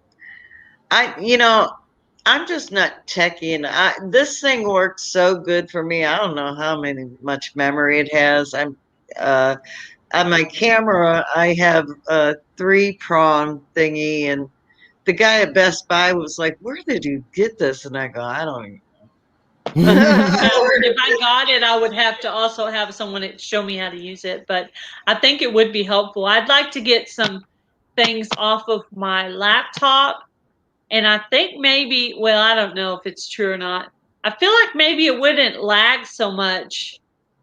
I think there's too much pictures and stuff on it. If you take that stuff off there, especially if you don't have a solid slate drive in your computer. So usually nowadays, a lot of computers will come with a solid slate drive and it'll come with a hard disk drive. And the solid slate drive will usually be what people have their operating system on, because the solid slate drive instantly loads everything. But the hard disk drive is the typical hard drive that we've had for years on end now. And they have good hard drives like that. But when the hard drive gets loaded up with information, it slows down a lot. Yep. I had to move everything from my desktop into a picture file because I had a feeling that was causing me to lag on these lives, like all the problems I've been having the past couple days. Well, since Friday. I've been having some too, and this is the computer that has 1 million pictures on it. And if I had one of something, I could maybe fix that. Yeah, like this computer I have is not designed for what I told them I have a YouTube channel. I'm going to be uploading videos, blah, blah, blah. And they're like, well, this is the one. And it's made for vloggers. But even then, it's not a gaming video or computer, and a gaming computer is really what you need, in my opinion, for what we do. But I moved everything to a photo file, and that seems to have helped. But I have a thumb drive, and is that what it's called, thumb drive? Yeah. Yeah, and I'm loading everything onto that. All my pictures, all my videos, everything's going onto that. So that way it'll clear up my computer. Because I run into that a lot when it's like when your iCloud's full and you start deleting videos off. That's what I have to do anyway. I have to delete my videos after I'm done with them, unless they're family related, to where, like the interview with my mom, of course, I'm not going to delete that. But some things are just stuff I do on YouTube. I have to delete it. I don't have enough room for that on my phone. Yeah. Maybe I need a bigger memory. I don't know how big my memory thing is, but yeah, every once in a while I go through and delete pictures related to my YouTube, like things I've cooked and videos that are not, that are just recipes and stuff. So I have hundreds of pictures I need to get off my computer. Hundreds. Yeah, I need to go through it. Go back for 3 years. Not only family pictures now, but now I have pictures of food and pictures of bags of potting soil and chicken food stuff I'm doing for videos, So. Oh yeah. Free-handedly made said, "Got my ice cream." Oh, Nisi, that is cruel and unusual punishment. Ouch, you're right, Lioncrest. I can't go have any of that when I'm done. But that's I said I can't go have any of that when I'm done. Man, Free Handedly Made had a great day. If she recorded that video that she posted today, like she had an awesome, beautiful day outside. She's now chilling. Did do it today. Yeah, it's like she's hanging out with us, and she's having ice cream now. I'm jealous. I'm jealous that she's in the live chat. Big announcement. She's going on Lala Farms. It's stinky, but I forgot how to defrag my computer. I used to do it all the time, but I forgot how to do it. Yeah, I do need to defrag my computer. You're correct, Stinky Puddle Ranch. I definitely probably need to do that. What does that do again? Tech guy, I need your help with that. Oh, the defragging? My tech guy over here. The defragging will basically it'll orient the file, because the thing about a hard disk drive is like the internal components of a hard disk drive is it's actually things moving inside the hard drive to access information, whereas the solid slate drive is a solid slate of information that everything is instantly accessible. And the hard disk drive, over time, because it's actually parts that are moving inside there to access space, can get clogged up. The traffic of those particular cars on the highway are now not oriented correctly. So what you do when you defrag it, you're essentially making the highways go straight again. Oh, okay. I thought it was like little pieces of popcorn everywhere, and then and all spread out, and it takes it and puts it back in the same bowl. That's what I thought it was. I like that too. I like that. I mean, it's I have one of those crazy simple redneck brains, and that's how it works. I call redneck brain. I call that the analogy brain, and that's the best way to learn and teach people, because it's like it's like a good example of that is like, God dog boy, she tall as an ostrich on a bean pole. So an ostrich on a bean pole like is a tall.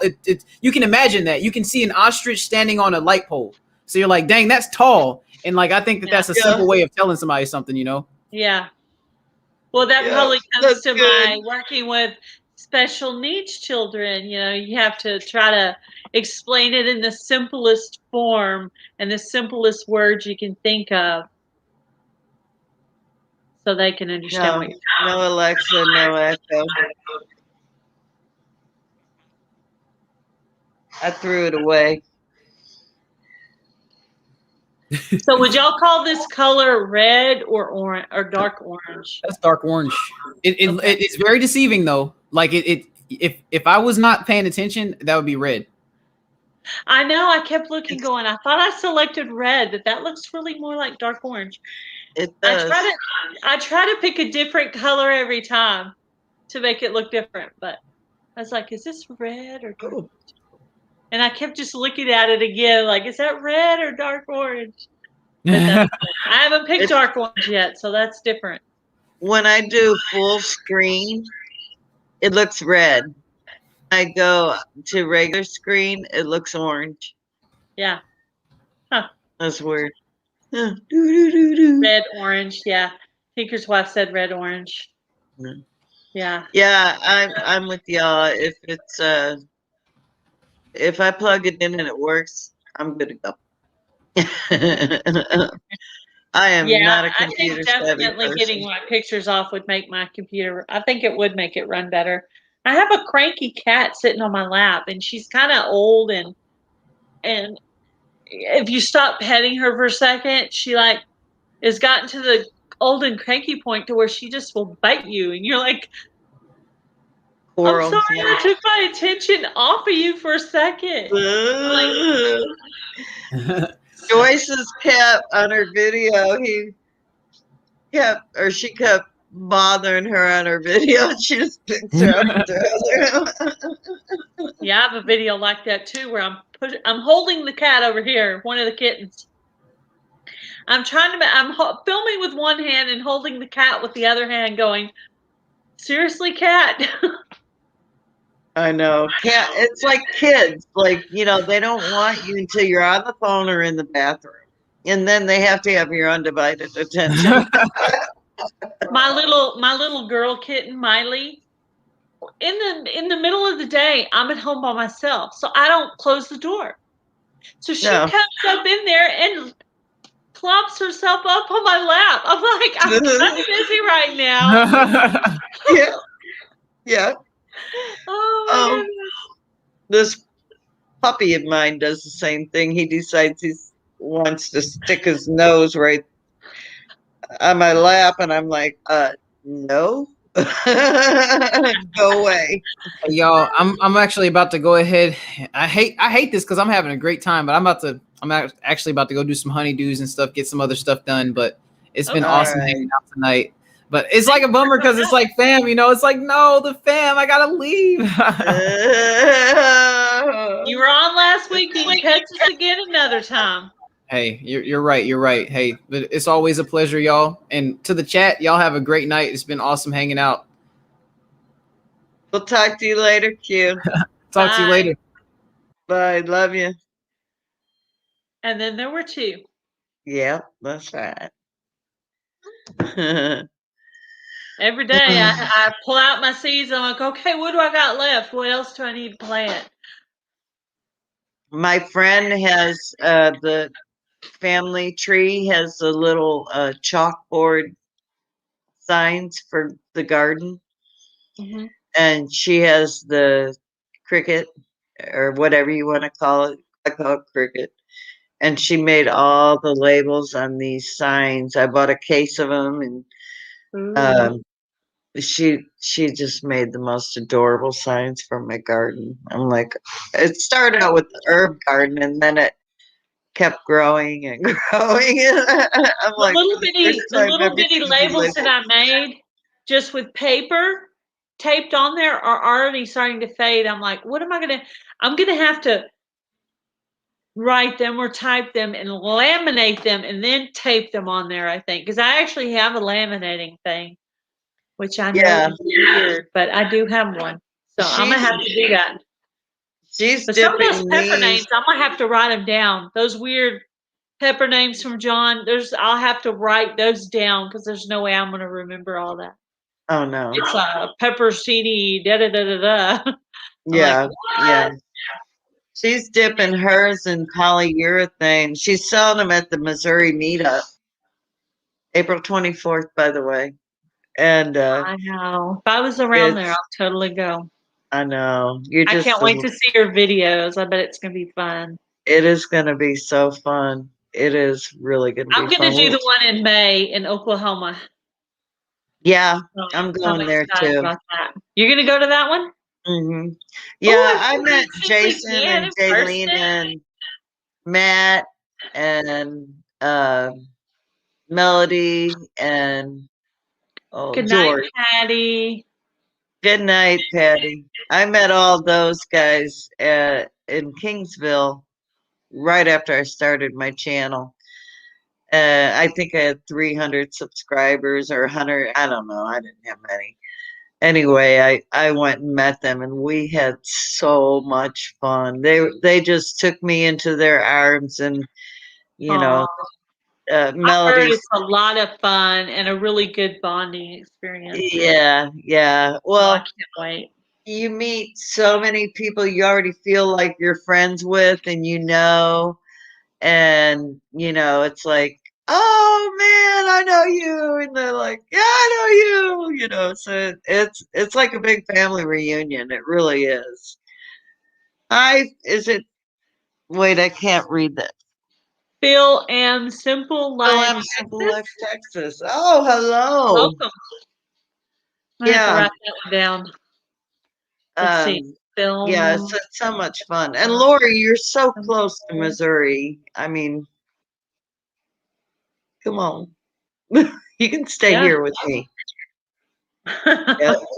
And I told anyone that Maid wants to meet Lori because she says she's right up there above Montana. So yeah. Well, we're not that far from Canada here in Missouri. I think my first YouTube meetup probably is going to be the Rusty Pepper. I'm going to drive over there where she's at and probably film a video of her and her dog, and we'll probably get up and do a live together, and we'll work on that. And so we're going to drive out on the weekend and do that. I don't know if she's still in here tonight, but she's probably going to be my first YouTube meetup. Sorry, Gail. Oh, I said she's probably going to be my first YouTube meetup. That'll be awesome. My sister-in-law lives in Canada, Lori, but I don't know how close. I think she's near Alberta, but I'd have to ask Kevin. I don't remember. I just know she's in Canada. Actually, let me see if I have her address. Rusty Pepper is still in here. She said that's going to be fun. Yeah. Oh heck yeah.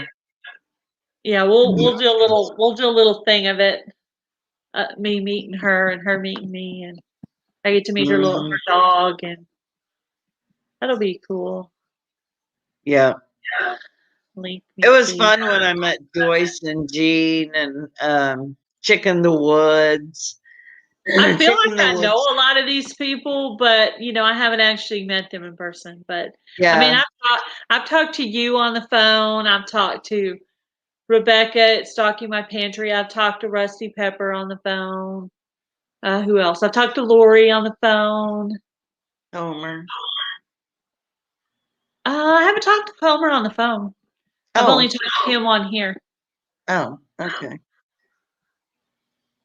Rusty Pepper asked me to put the link up, so I don't know if that means she's going to come up and say hi. Maybe it does. I don't know. Well, if Rusty Pepper comes up, I'm going to go down because I have to let Brutus out. Okay. And he, you know, he's 12 weeks old today, y'all, and he weighs 18 pounds. I'm still fighting that urge not to get 2 new chicks at the Tractor Supply. I love the new setup they have. Pretty darn I know, it's cool. neat. Yeah, it's a lot healthier. It's going to be a lot healthier, I think. You showed so many chicks, and then my friend in North Carolina went, and she said that they had poopy butt. There were only one breed. They were disgusting. I said, well, I hope you said something to them because that's wrong. Hey, look, you got up there. Look at there. Hey, Barnyard Chick. Hello. Hello. Raining. Here he is. There he is. Yay. Sitting here. Let me get back. back. I thought I would just maybe add 2 new chickens to the flock. Possibly. I'm still thinking about it. Welcome the Barnyard Chicken. We're hoping to get some chicks from our chickens this year, and they'll go brooding and hatch them out. So I would like to do it that way, but I don't have a rooster. Can you see the boy? Oh, I have one for you. Can you see the boy? Yeah. Oh, a chick? Oh, a rooster, a little bit. Oh, a rooster? Oh, yeah. So I went in the garage. I mean, I came home from where I had to go get a part for the chainsaw chain. I come back and I keep hearing the rooster like a ruckus, you know, but not really loud. And I'm gathering everything up from the store, and I go in the garage, and all I see are feathers. Brutus is by the garage door with feathers all around him. And poor Little Bit is buried under a bunch of bags because I have a bunch of bags I'm going to use for growing, feed bags, you know. Uh-huh. And poor Little Bit is under there. Now, this is the second day Little Bit has Brutus has attacked Little Bit. And so he's got all these feathers out, and I had to rescue Little Bit again. And like Brutus doesn't know yet. He's still a puppy. He doesn't know he's supposed to protect him, you know. And even though Little Bit's a rooster, he acts like a hen. He won't defend himself because he's been beat up so bad by the other hens when we tried to put him in with them. Before we knew he was a rooster. Oh yeah, he was smaller, and we thought he was a hen. We didn't know he was a rooster yet. He still doesn't look like a rooster. Hey, LNS. So Little Bit's cowards. He doesn't act like a rooster. It's the most bizarre thing. I think he's part chick. I don't know. Welcome, LNS Outdoors. He didn't we had hurt a him. rooster show up in our backyard one day, and we let him in for a little while, but he started attacking our hens, so we gave him to one of our friends that has a bunch of roosters and hens. No, he'll get up by the fence and he'll strut his stuff all day long and harass Gus, the rooster in the hen with the hens. He harasses Gus. Back and forth he goes. And Gus goes at him and he cowards and runs. But they almost killed him. So he's just he's got to be the most friendly rooster you ever met in your life. I mean, I can pick him up and pet him and love on him. He just doesn't. I don't think he knows. Night Moon. Night Moon. But yeah. How old is he? Let's see. We got him last spring. They were a week or two old, a week old. I don't know. So he's about 10 months old. 10, 11. Yeah. He started crowing we thought he was a hen. And he started crowing one day. And I told Kevin, I think we have a rooster. And then he didn't crow for the longest time. And then, maybe 2 weeks. And then all of a sudden he started crowing again. And he's just gorgeous. He's beautiful. But yeah, I don't know. That other rooster picking on him might be because he is a rooster. Because roosters, the dominant ones will go after the smaller ones. Yeah. So didn't you say the girls were picking on him, the hens? Yeah, but the hens and Gus, I mean, he was bit up. His whole neck was just, I couldn't believe he lived. But see, he came with our meat birds. And he was obviously the smallest of all of them. And we couldn't butcher him because he wasn't big enough. And he was just, he was tiny but he held his own with those meat birds. I mean, he didn't take no crap from them. It was so funny. And then when we tried putting him in with the other hens, we have Highland Browns and they're very dominant, very aggressive hens. And then the rooster is a white something. I don't know what he is. He's gorgeous too. I don't know what kind of. We got him from a friend. We got a white hen and a white rooster. But yeah, I imagine once we give him his own flock, he might change. Muddy Boots, are you still in here? Homestead Aquarius is asking. Okay, I'm going off, and I'm going to leave it to you two ladies, and I'm going to let my puppy out. All right. Thank you for coming in, Jan. You're going to desert us now? I just got here. I know. I got a 12-week-old puppy that's got to go potty, and my husband's he has to get up at 3, so I got puppy duty. Well, I have had puppy duty for 10 years. No, and no, I'm not letting anybody take over. No. Yeah. He's the last puppy we ever have. Him and his mama. That's it. Yeah. Until whatever. Well, Rusty is 9.5, and I still say I've had him. Well, I have had him for 10 years. This is his 10th March. So I've had puppies for 10 years. No, that's. Well, his mama's gonna be 6. And she's a sweetheart. Let's see if I can get Lily. There's Lily. She's a border Aussie. Aww. She's sleeping. She tired. He wore her out. He wears her out every day. And she just such a good mama. So anyway. Good night, Holly Bay Homestead. Good night, everybody. Love you. Wickershire Project just said for you to take the husband out too. He already went, Billy. He's tired. He's got to go to Arkansas tomorrow, so he's have a busy day. Wow. Yep. All right. I'm out of here. Love y'all. Love you too. Bye, Jen. Thanks for having me. Have sweet Thanks for dreams. coming up. And then there was two. Yep. How's your day? Well, it was a blessing, but I kind of felt a little depressed until I got on YouTube. Yeah, come up here and see your friends. Yep. Yeah, I'm glad you're here. I'll tell you, it's a totally different world for me anymore. The humans that are in my area don't seem to want anything to do with me. That's cool. I got Jesus. That's all that matters, really. You know, and I do get to go to church because there are some people who will pick me up for church, you know. I mean, Bye, Robert. Yeah, riding around, you know, well, walking around in this thing isn't always fun. No, I don't think it would.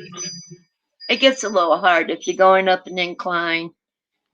My arms get, get real painful. Or if I'm going down if I'm going down, it's fun. I just let go and go, speed up. That's fun. What can I say? When I was driving, I had a lead foot. Oh, really? Yes. Don't we all have that problem, especially when you're on the highway? I know. Listening to your music, and before you know it, you're going way too fast. Yeah, you're forgetting where you're at. Hickory Croft. Yeah, you forget good night. You forget who you are and where you are. Right. I put the link up if anybody wants to come up and talk with us. Yeah, that gets.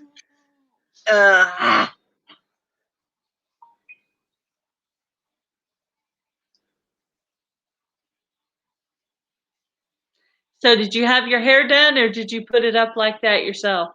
I did it myself. It was. It looks cute. Well, I really don't do a very good job, but because you see these things, they don't want to work when I come to work. But yeah, I do mine in a ponytail first, and then I put a ponytail holder, and then I wrap it around, and then I put a scrunchie over it. That's how I do my bun. Well, mine's done with, I don't know if you can see it or not, but it's a clip. Oh, it's one of those. Yeah. Yeah. Well, no, let's see. I usually have an extra one here, but it's not here. Somebody took it into the bathroom, I bet. And it wasn't me. Could have been. He likes to give a helping. He does some of the strangest things. I got him a new bed. And did you end up making a video, or did you just say, "Oh, forget it"? I couldn't do the video because I couldn't handle that and him and the phone at the same time. Yeah. I so want to do a when I walk him, I want to get him on camera when I'm walking with him, because I mean the mornings, the walks, they are wonderful. The nights, the walks, but it's too dark when we go out for the night. Well, not really. How early is it when you go out in the mornings? Well, I usually go like between 5 and 6, but I've been trying to make it where I can actually see, because we've had a few wild hogs around here early in the morning, and we've also got coyote. So I gotta, watch what I'm doing. And and coyotes, well, even a boar hog will do it. They'll send one out and entice your dog to go chasing them, and they'll get them into the woods and kill them. Mm. And it's a good thing I wrapped Rusty's leash around my arm because I could easily lose him with this. I mean, he jerks and everything. 75 miles per hour cruise control. No one bothers you. Yeah, I bet they don't. That's true. They well, don't want Hickory Croft, Fran, or Billy, do any of y'all want to come up and talk with us?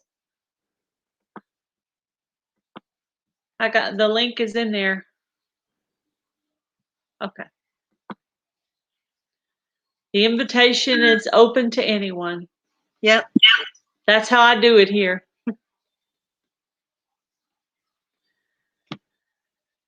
I've been trying to talk Heritage Heart Homestead into coming up on the live sometime. I don't think she's ever done one.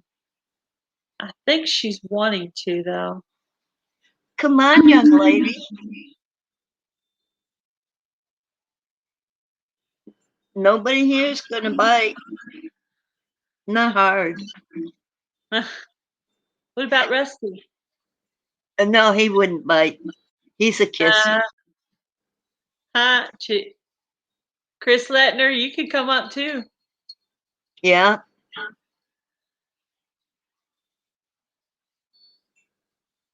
Oh, okay. Maybe next week. Yeah. Yeah. Chris, if you come back in here next week, if you see that link put up, you're welcome to click on it. I do open invitation on the panel for people to talk. It feels like you're talking on the phone, but you can see each other, so it's really cool. Yeah. Wickershire, why don't you come in? Join us. That'd be interesting. I just started watching their videos because Muddy Boots Gardener has been talking about them in the video, so I was trying to see what the two channels were that were going back and forth there. And then he had that video up about Canva being such a pain. Oh. Bye, Chris. I think Chris is going to put his kid to bed. Yeah. Oh, well.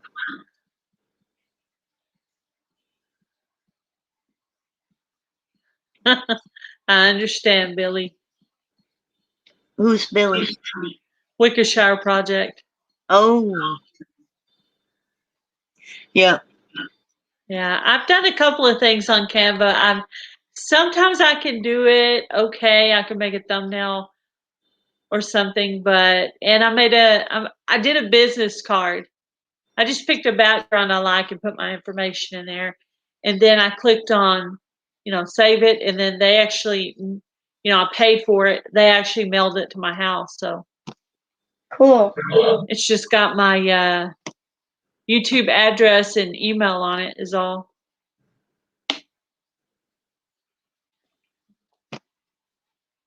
It didn't have an emblem or anything, but it had a pretty like rainbowy looking background, kind of pastel colors.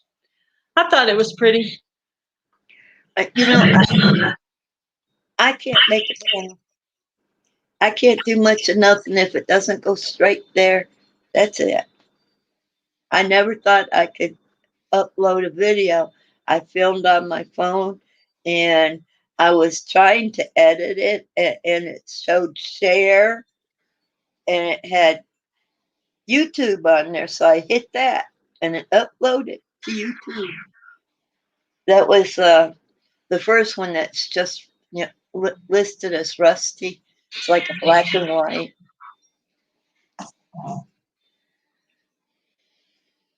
Cranky cat. Cranky cat. You got a cranky cat? Yeah. Is she still on your lap? She crawled back on and then she'll get on. And when I stop, she'll bite my hand. It's like,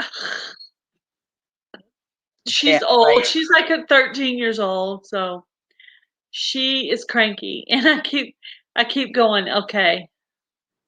just wait till I'm done and you can sit on my lap. But it's kind of, if I forget about you for a second because I'm talking and then you bite my hand for no reason, that's crazy.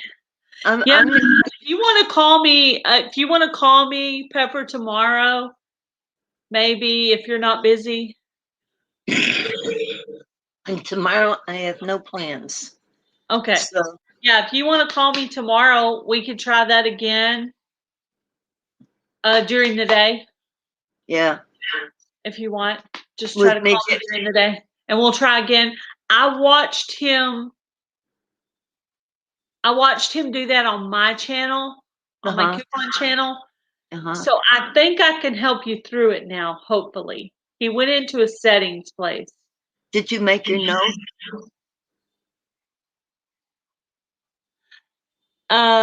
No, I should have. Okay, I want to read this. I'll just say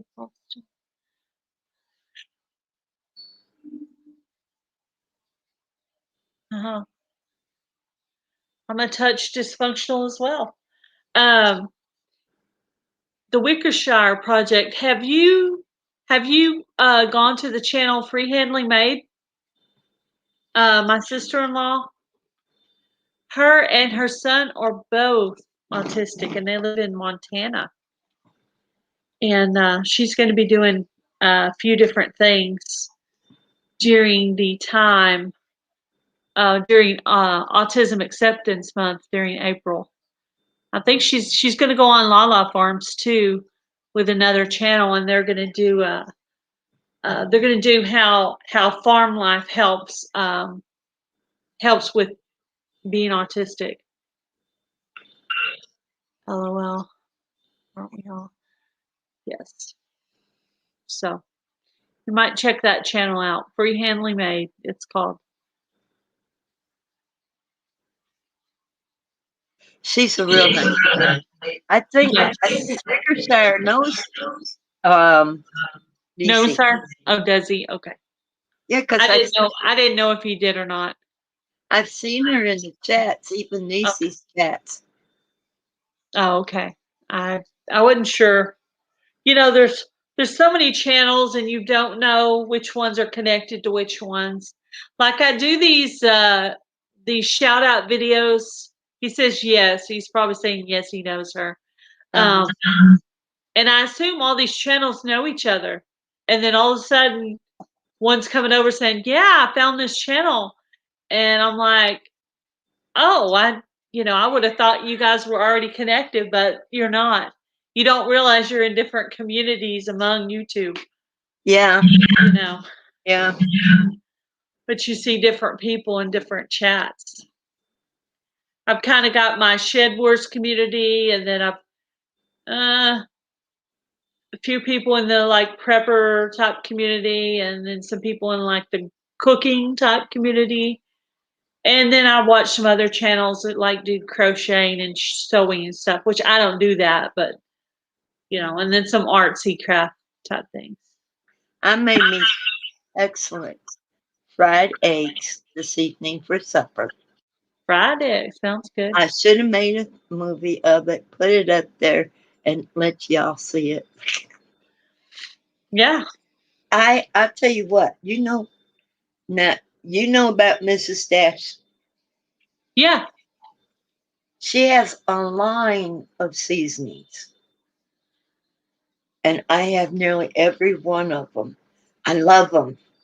I will put on my eggs a little, just barely a touch. I use the Himalayan pink salt. But I will put on 3 other Mrs. Stash seasonings. I have me some excellent eggs. Sounds good. Yes. I just did a video making a spinach and onion cheese omelet. I just did that a few days ago. Yeah. Yeah, our communities are growing. I go and look at people's channels they have if they have them listed. Sometimes I'll even go and look at their comments. and I'll find people through the comments and I'll click on that channel. I actually prefer to pick smaller channels. Try to help, all of us grow at the same time. We're growing, Mm-hmm. we're growing up together, basically. Move, baby. Excuse me. I had to make Rusty move from my wheels. He had his butt between my wheels.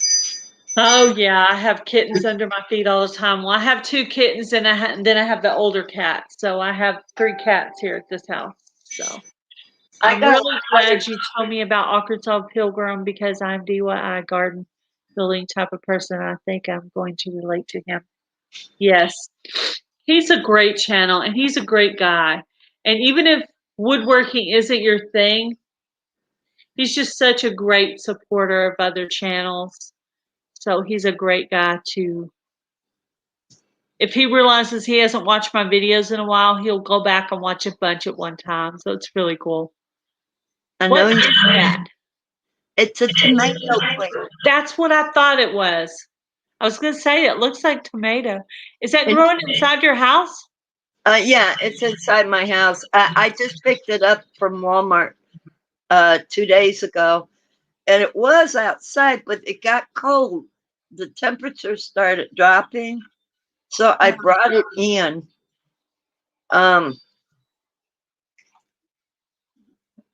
Okay, it's called a Better Boy hybrid tomato. Better Boy. So it's going to be a big tomato. Yeah, I hope so.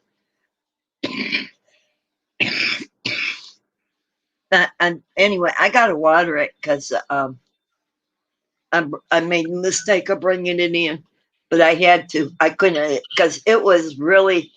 This is why you see the bottom leaves. They are so drooping. I had to bring it in. I had to.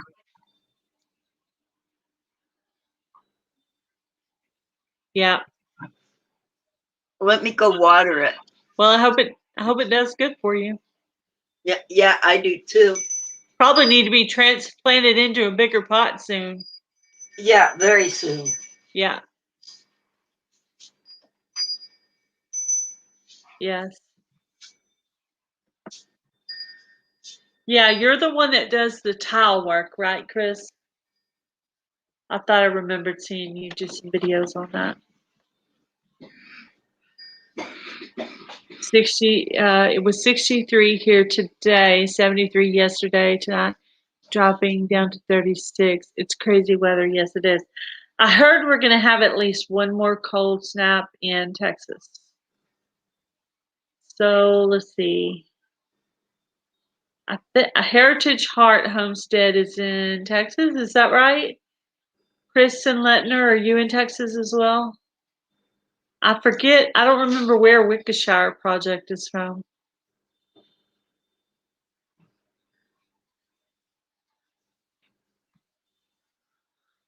Monty's in motion. Thank you. Thank you for coming by, Day. Have a good night. Lori's World. Lori's World's still in here. Lori's World. Lori's World. Oh, I just saw Lori's World was saying good night to Monty's Emotion.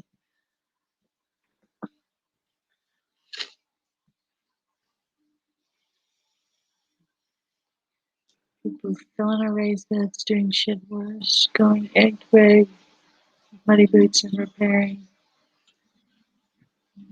more structure. Awesome. Chris said she's spying on us, eating dinner now. Oh, okay, that makes sense. Yeah, I leave people's lives up when I'm eating dinner, or sometimes when I'm doing chores and stuff.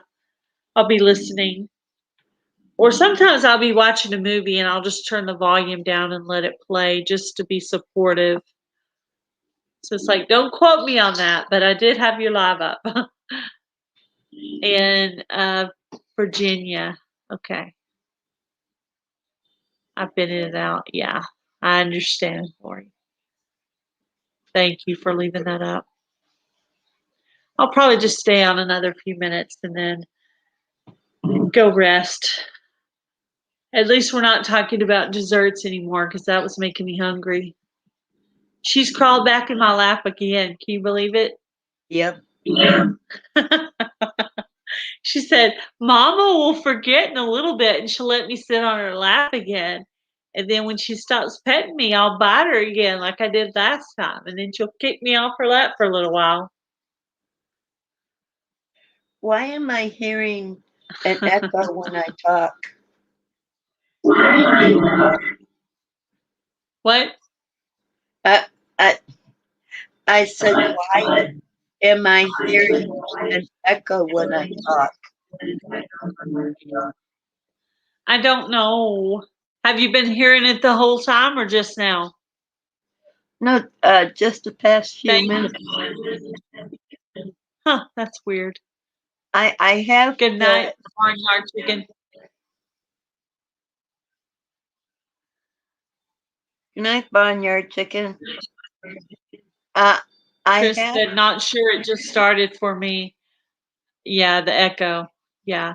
He said the echo just started on you too, as well. I've got the YouTube volume off. Huh. I don't know.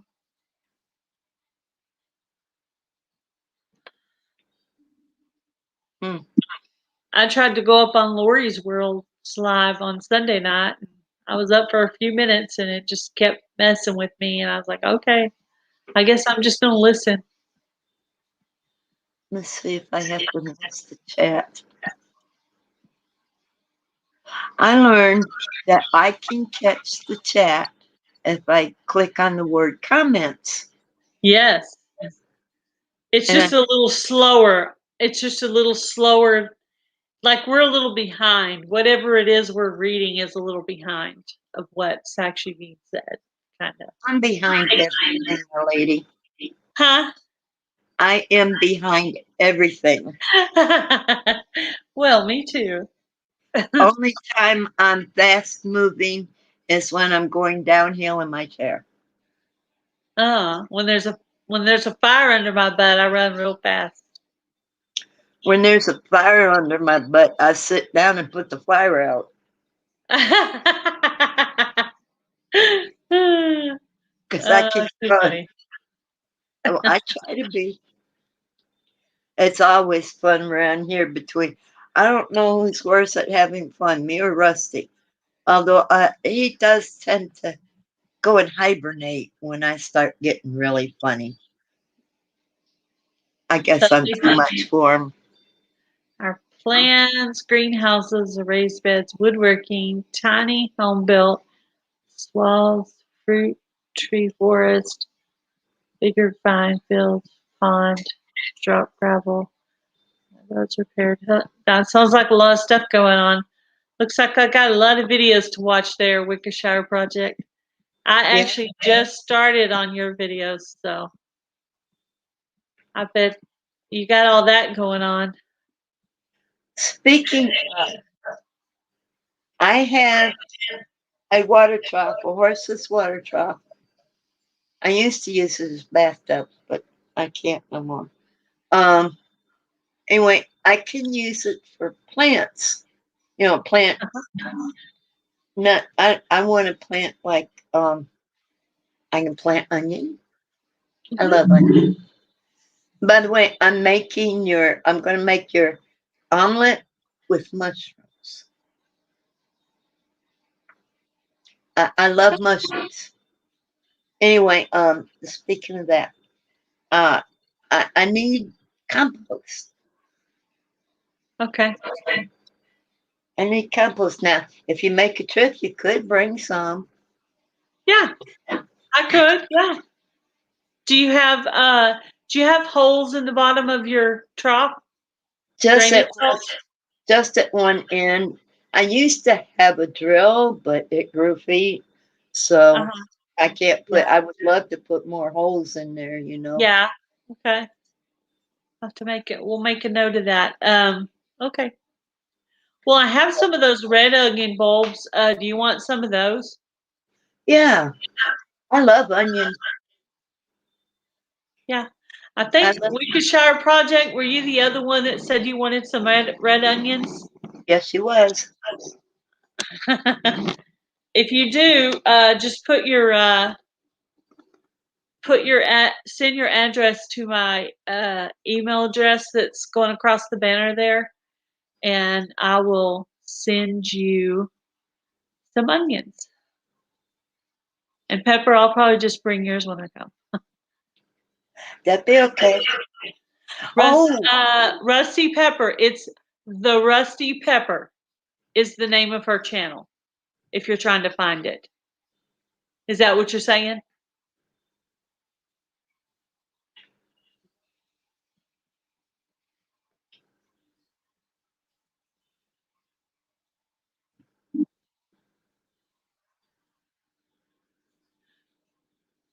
Worcestershire, yes, the Rusty Pepper. That's right.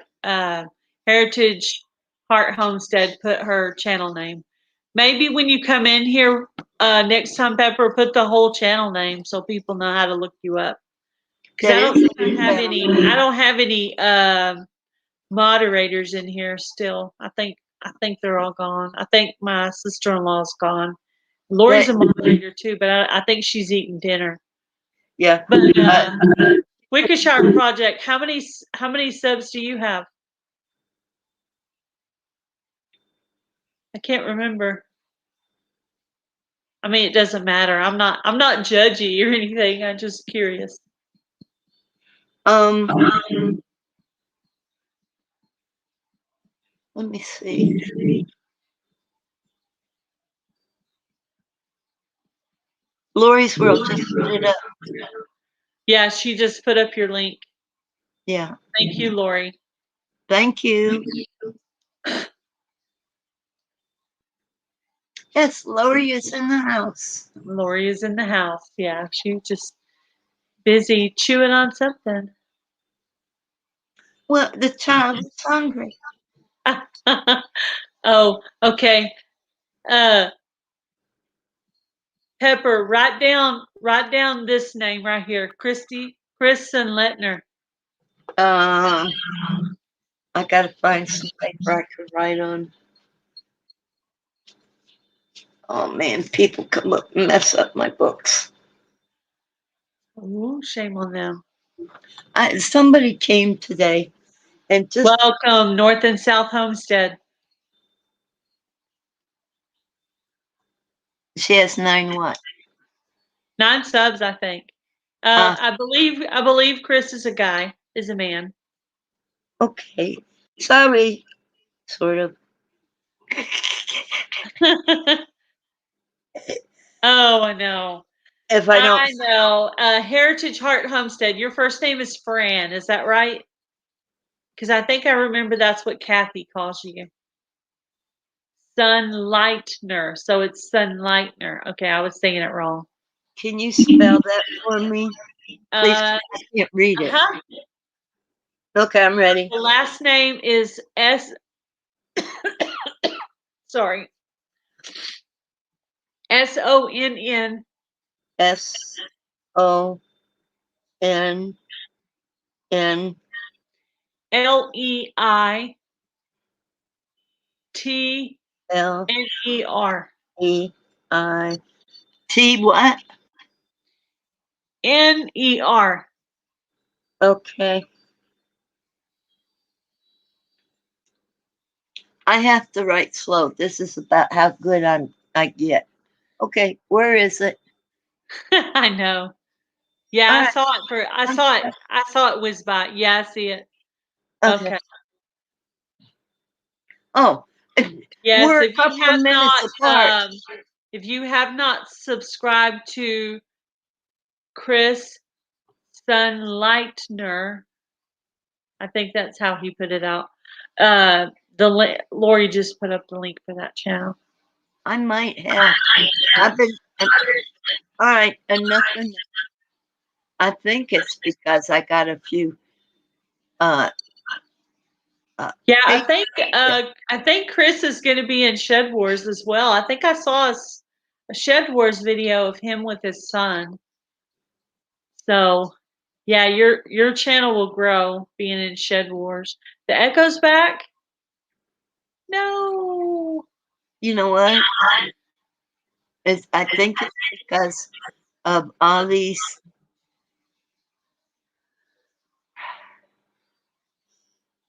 Let me check out some of these. I got a bunch of browsers up here. Oh, some things. Okay, now how's that? Why are you smiling over there? What are you up to? Nah. I'm talking to Taz. I was Uh, asking what he's smiling at. He looks like he's up to something over there. with a man who knows. Yeah, right. Okay. Well, the echo's not as bad now. Yeah, most of us are going to be gardening anyway, so we might as well be doing Shed Wars. Well, Fran, you'll have to watch us on Shed Wars this year, and maybe you could check it out for next year.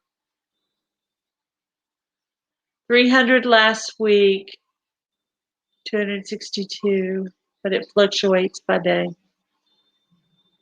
Go, Shed Wars 21 is what she wrote. He couldn't find his remote for the TV. Yeah, I think it's going to be fun. I didn't want my Shed Wars videos to be boring, so I've got some little comedy things I've planned, which I'll tell you on the phone about later, Pepper, so you'll know what I'm doing. But I have some projects I'm working on that I'm going to try to make them fun. So Can I help? Sure. I'm sure you can.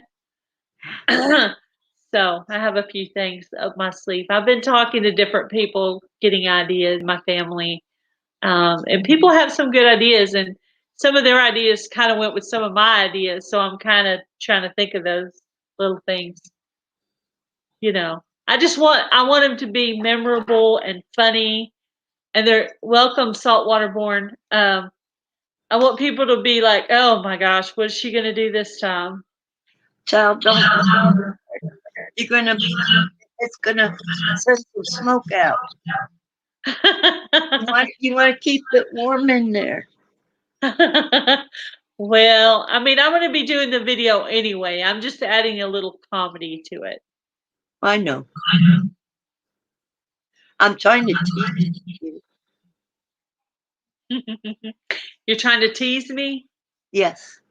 Oh, it's pretty easy to tease me. I'll see.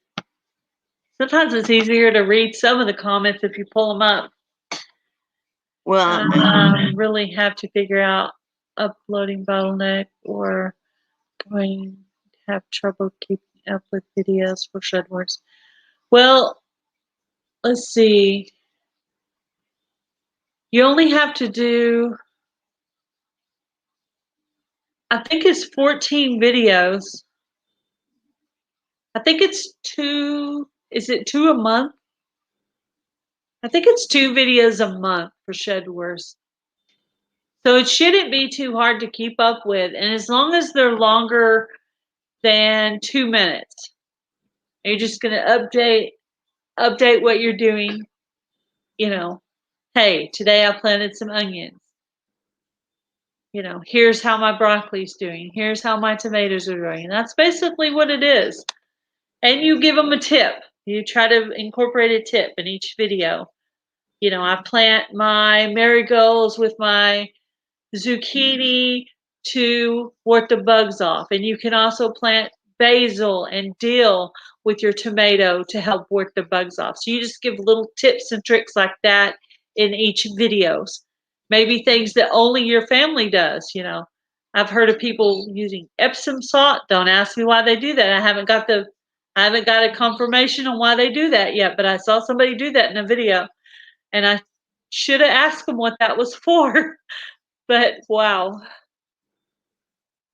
tips and tricks. So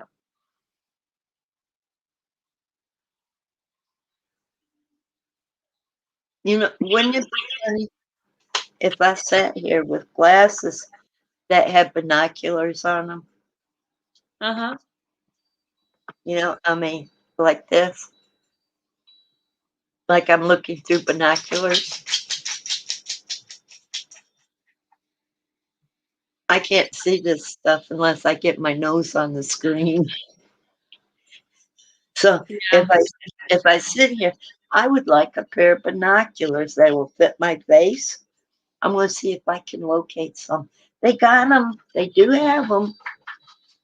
Epsom. Okay, so that's funny, Billy. Epsom salt is magnesium for the tomatoes. Okay. All right. Good to know. Good to know. Welcome, Joe Serrano. See, I learned something new today. All I had to do was ask the right question. Somebody's always around to answer it. Hectic day today, arrived 20 minutes ago, and surprise, surprise, you're live. First part, if you leave it up, I'll go back to it after one. Yes. Actually, earlier, we had actually a ton more people in here earlier. You know, they stayed in for a certain amount of time, and then they all had to go, like, put their kids to bed or do different things. So, yeah. Yeah, we had a rather interesting menu. Chat. Yes, we were talking about food. That was a homesteaders and garden people. We're always talking about food, I tell you. Everybody's favorite subject. Everybody's favorite subject. That's right. What?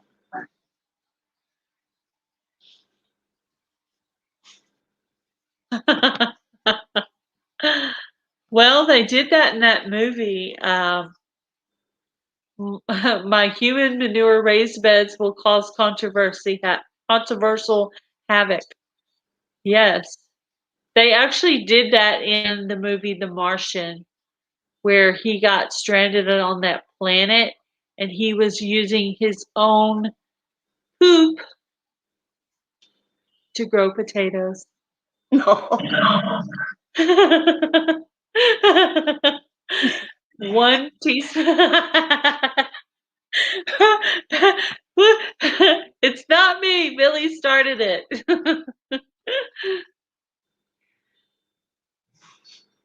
I don't know if he was joking about that or if he was serious, but I did see that in a movie. So I guess the people that do this horticulture stuff, they know that you can do that. I never learned it. If I could go back to school, Pepper, I would learn about this gardening stuff more, more detailed. Because I've been gardening for 15 years, but these people make me feel dumb. Sometimes I'm like, what are you talking about? But I watch these videos, so I'm learning things from them. And then I turn around and teach that to other people, what I learned. Back in 95, I had my own little homestead in Alvin, Texas. Well, actually, it was Rocher, and we were way out. And I had Barbados sheep, chickens, goats, dogs, geese. I had one goose that was an African brown. I swear to God, that goose was retarded. Ooh. You hear him. What did you do to that puppy? Nothing. He's being the man. He's telling me what he wants me to do. Feed him? No, he's already had supper. There's one more thing he needs to do. No, you can go to your room. Thank you. I love him. Till he starts being bossy. You have a grumpy baby. I have a grumpy baby. My grumpy baby is an old lady. And then I have two little ones that are into everything. Chewing up paper.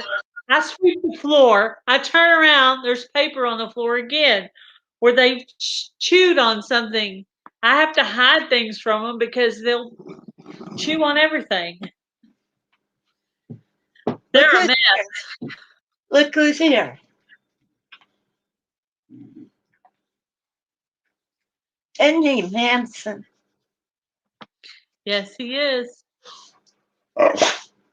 Go you. Thank you.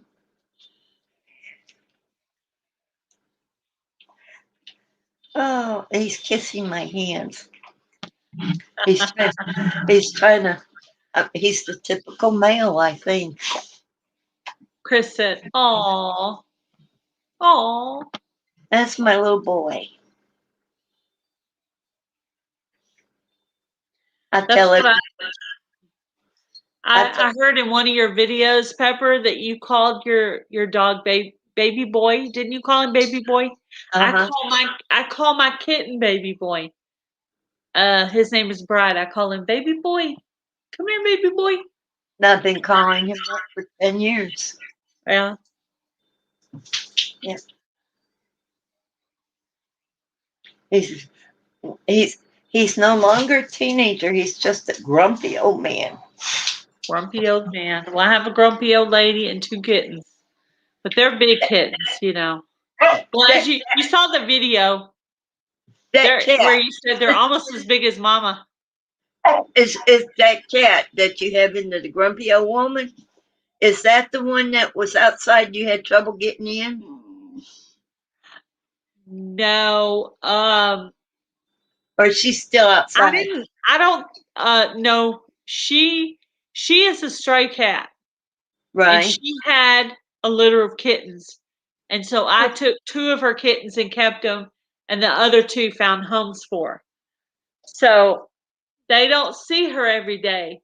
So basically what it was is they were visiting their mama on the front porch, and I was just videotaping it. So they don't see Mama every day, but they remember each other because they see each other every once in a while. So that was so amazing. They're almost as big as Mama, and they're not that old. Yes, I've learned a lot about companion planting on the Indiana Backyard Gardener. She's very knowledgeable, and she does a lot of research.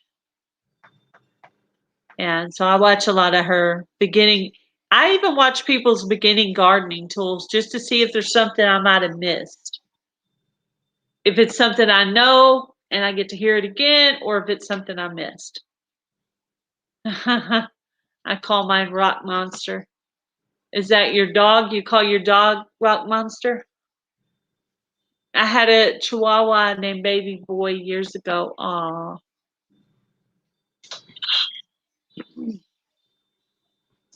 Very cool. Hey, this is cool. We went from a baby to our fur baby.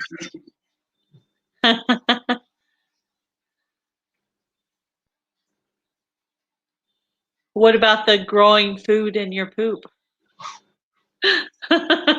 There's always one of those lovely conversations that comes along. Last week I think we talked about toilet paper or something. People using too much toilet paper, and we just get into all kinds of conversations here.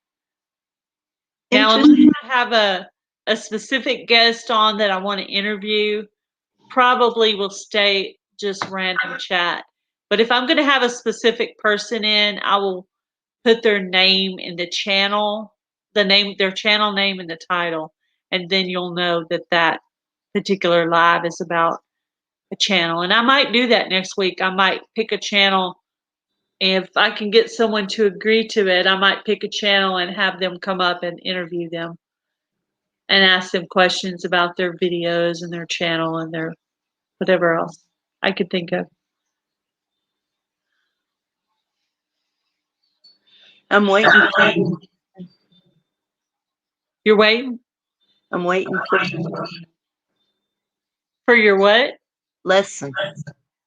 Your lesson? What lesson?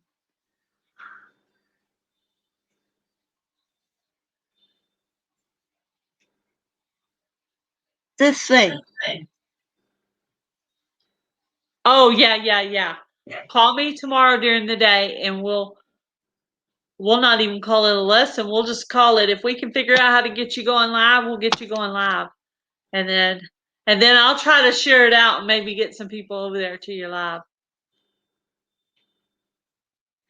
If not, well, I still would love to visit. Yeah, the visiting's fun. Yeah. Well, your YouTube family, is important too, and I spend a lot of time with my YouTube family.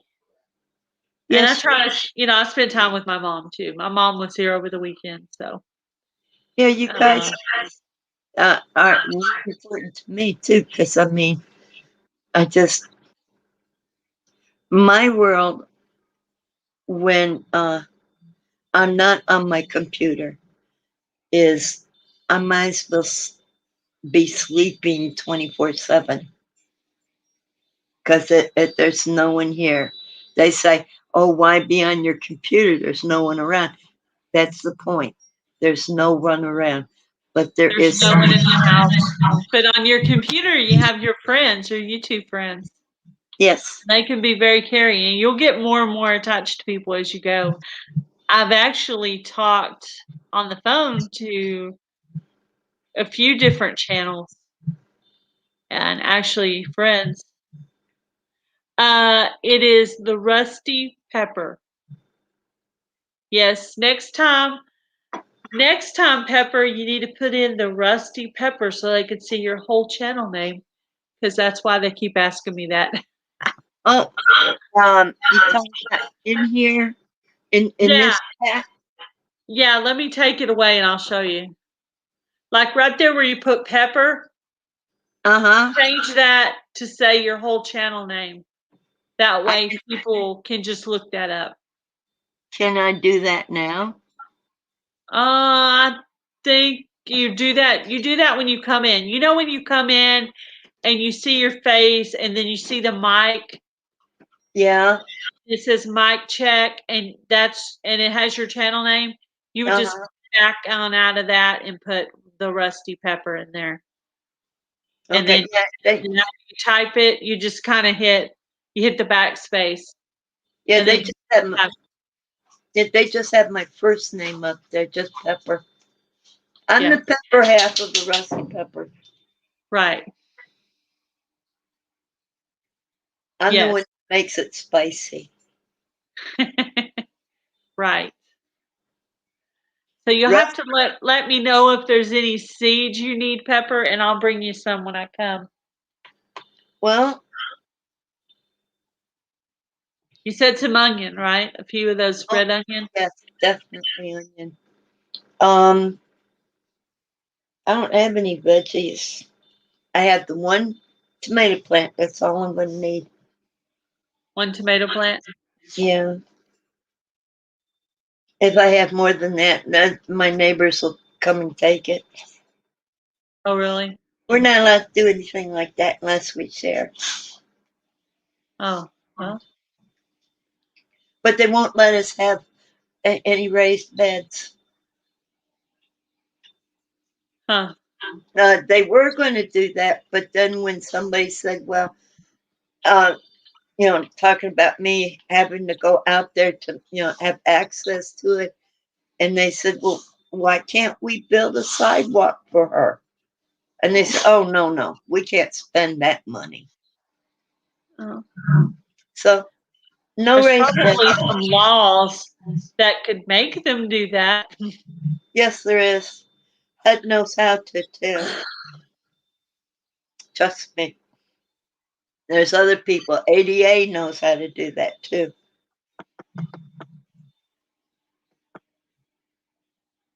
It's just a matter of the one person, she says, I can do whatever I want, and proves it.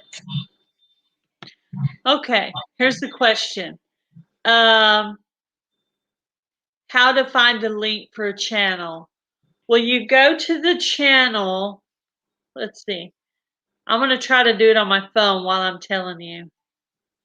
Okay, so you go to the channel. like if you're on your phone, you go to the channel. I do it mostly from my phone. And then right next to it, there's a little dot, dot, dot. You click on that and hit the word share.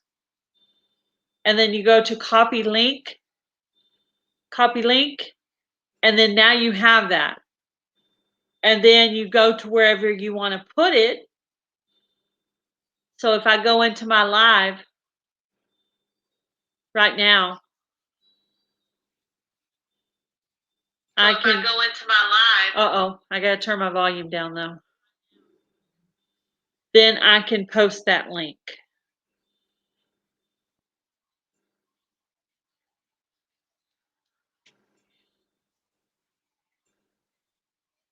Like that.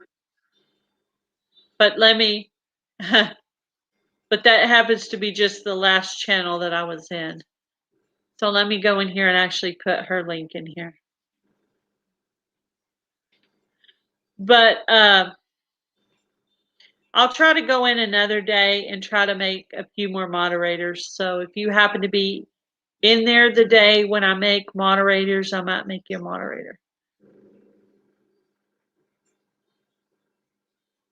Okay. Here is the link for the Rusty Pepper again, the lady we're up here speaking with, if you want to go and subscribe to her channel. I didn't know. I do it. I actually can do it a lot easier from my phone. Most of the time I get the moderators to do it, but I just don't know if there's still any of them in here. Oh. Yeah. I've tried to do it in the middle of a live and almost messed everything up. So I don't mess with it. I just usually have my phone next to me and I could do it without messing with any of this. So welcome, CJM Farms. I've been trying to write down some channel names that were coming in here tonight so I can make sure I'm subscribed to the channels and go watch a video on all of them. All the channels that came in to support my live tonight, I will go and watch video. Those will be the videos I'm watching tomorrow. So there you go. That seems fair, right? Yeah.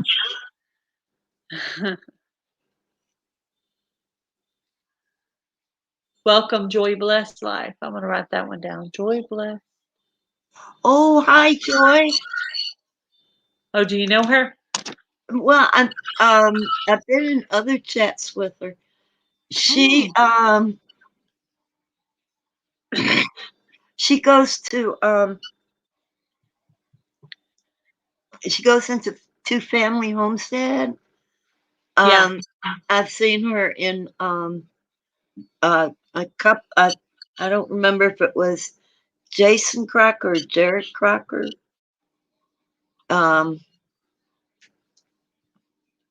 Joy, do you go to the Sawyers?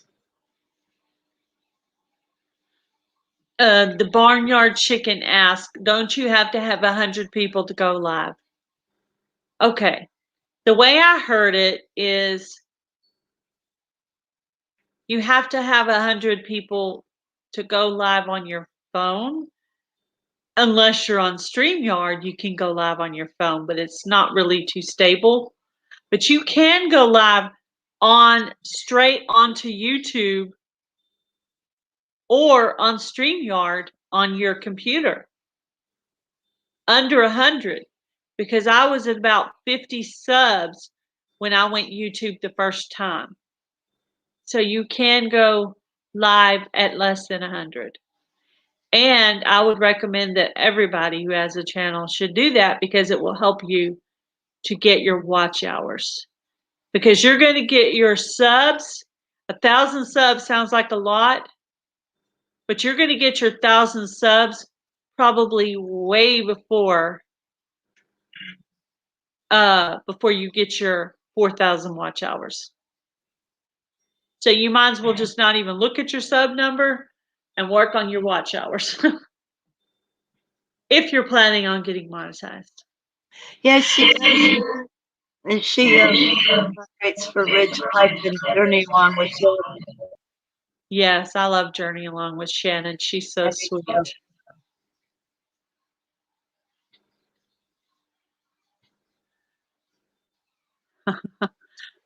Wickeshire Project. Will you send me an email so I can have your email?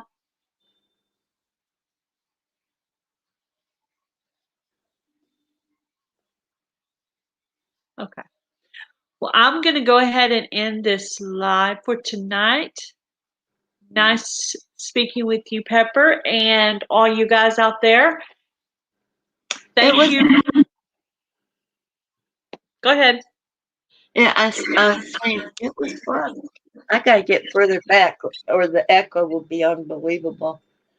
I'm gonna say sweet dreams, you all, and God bless.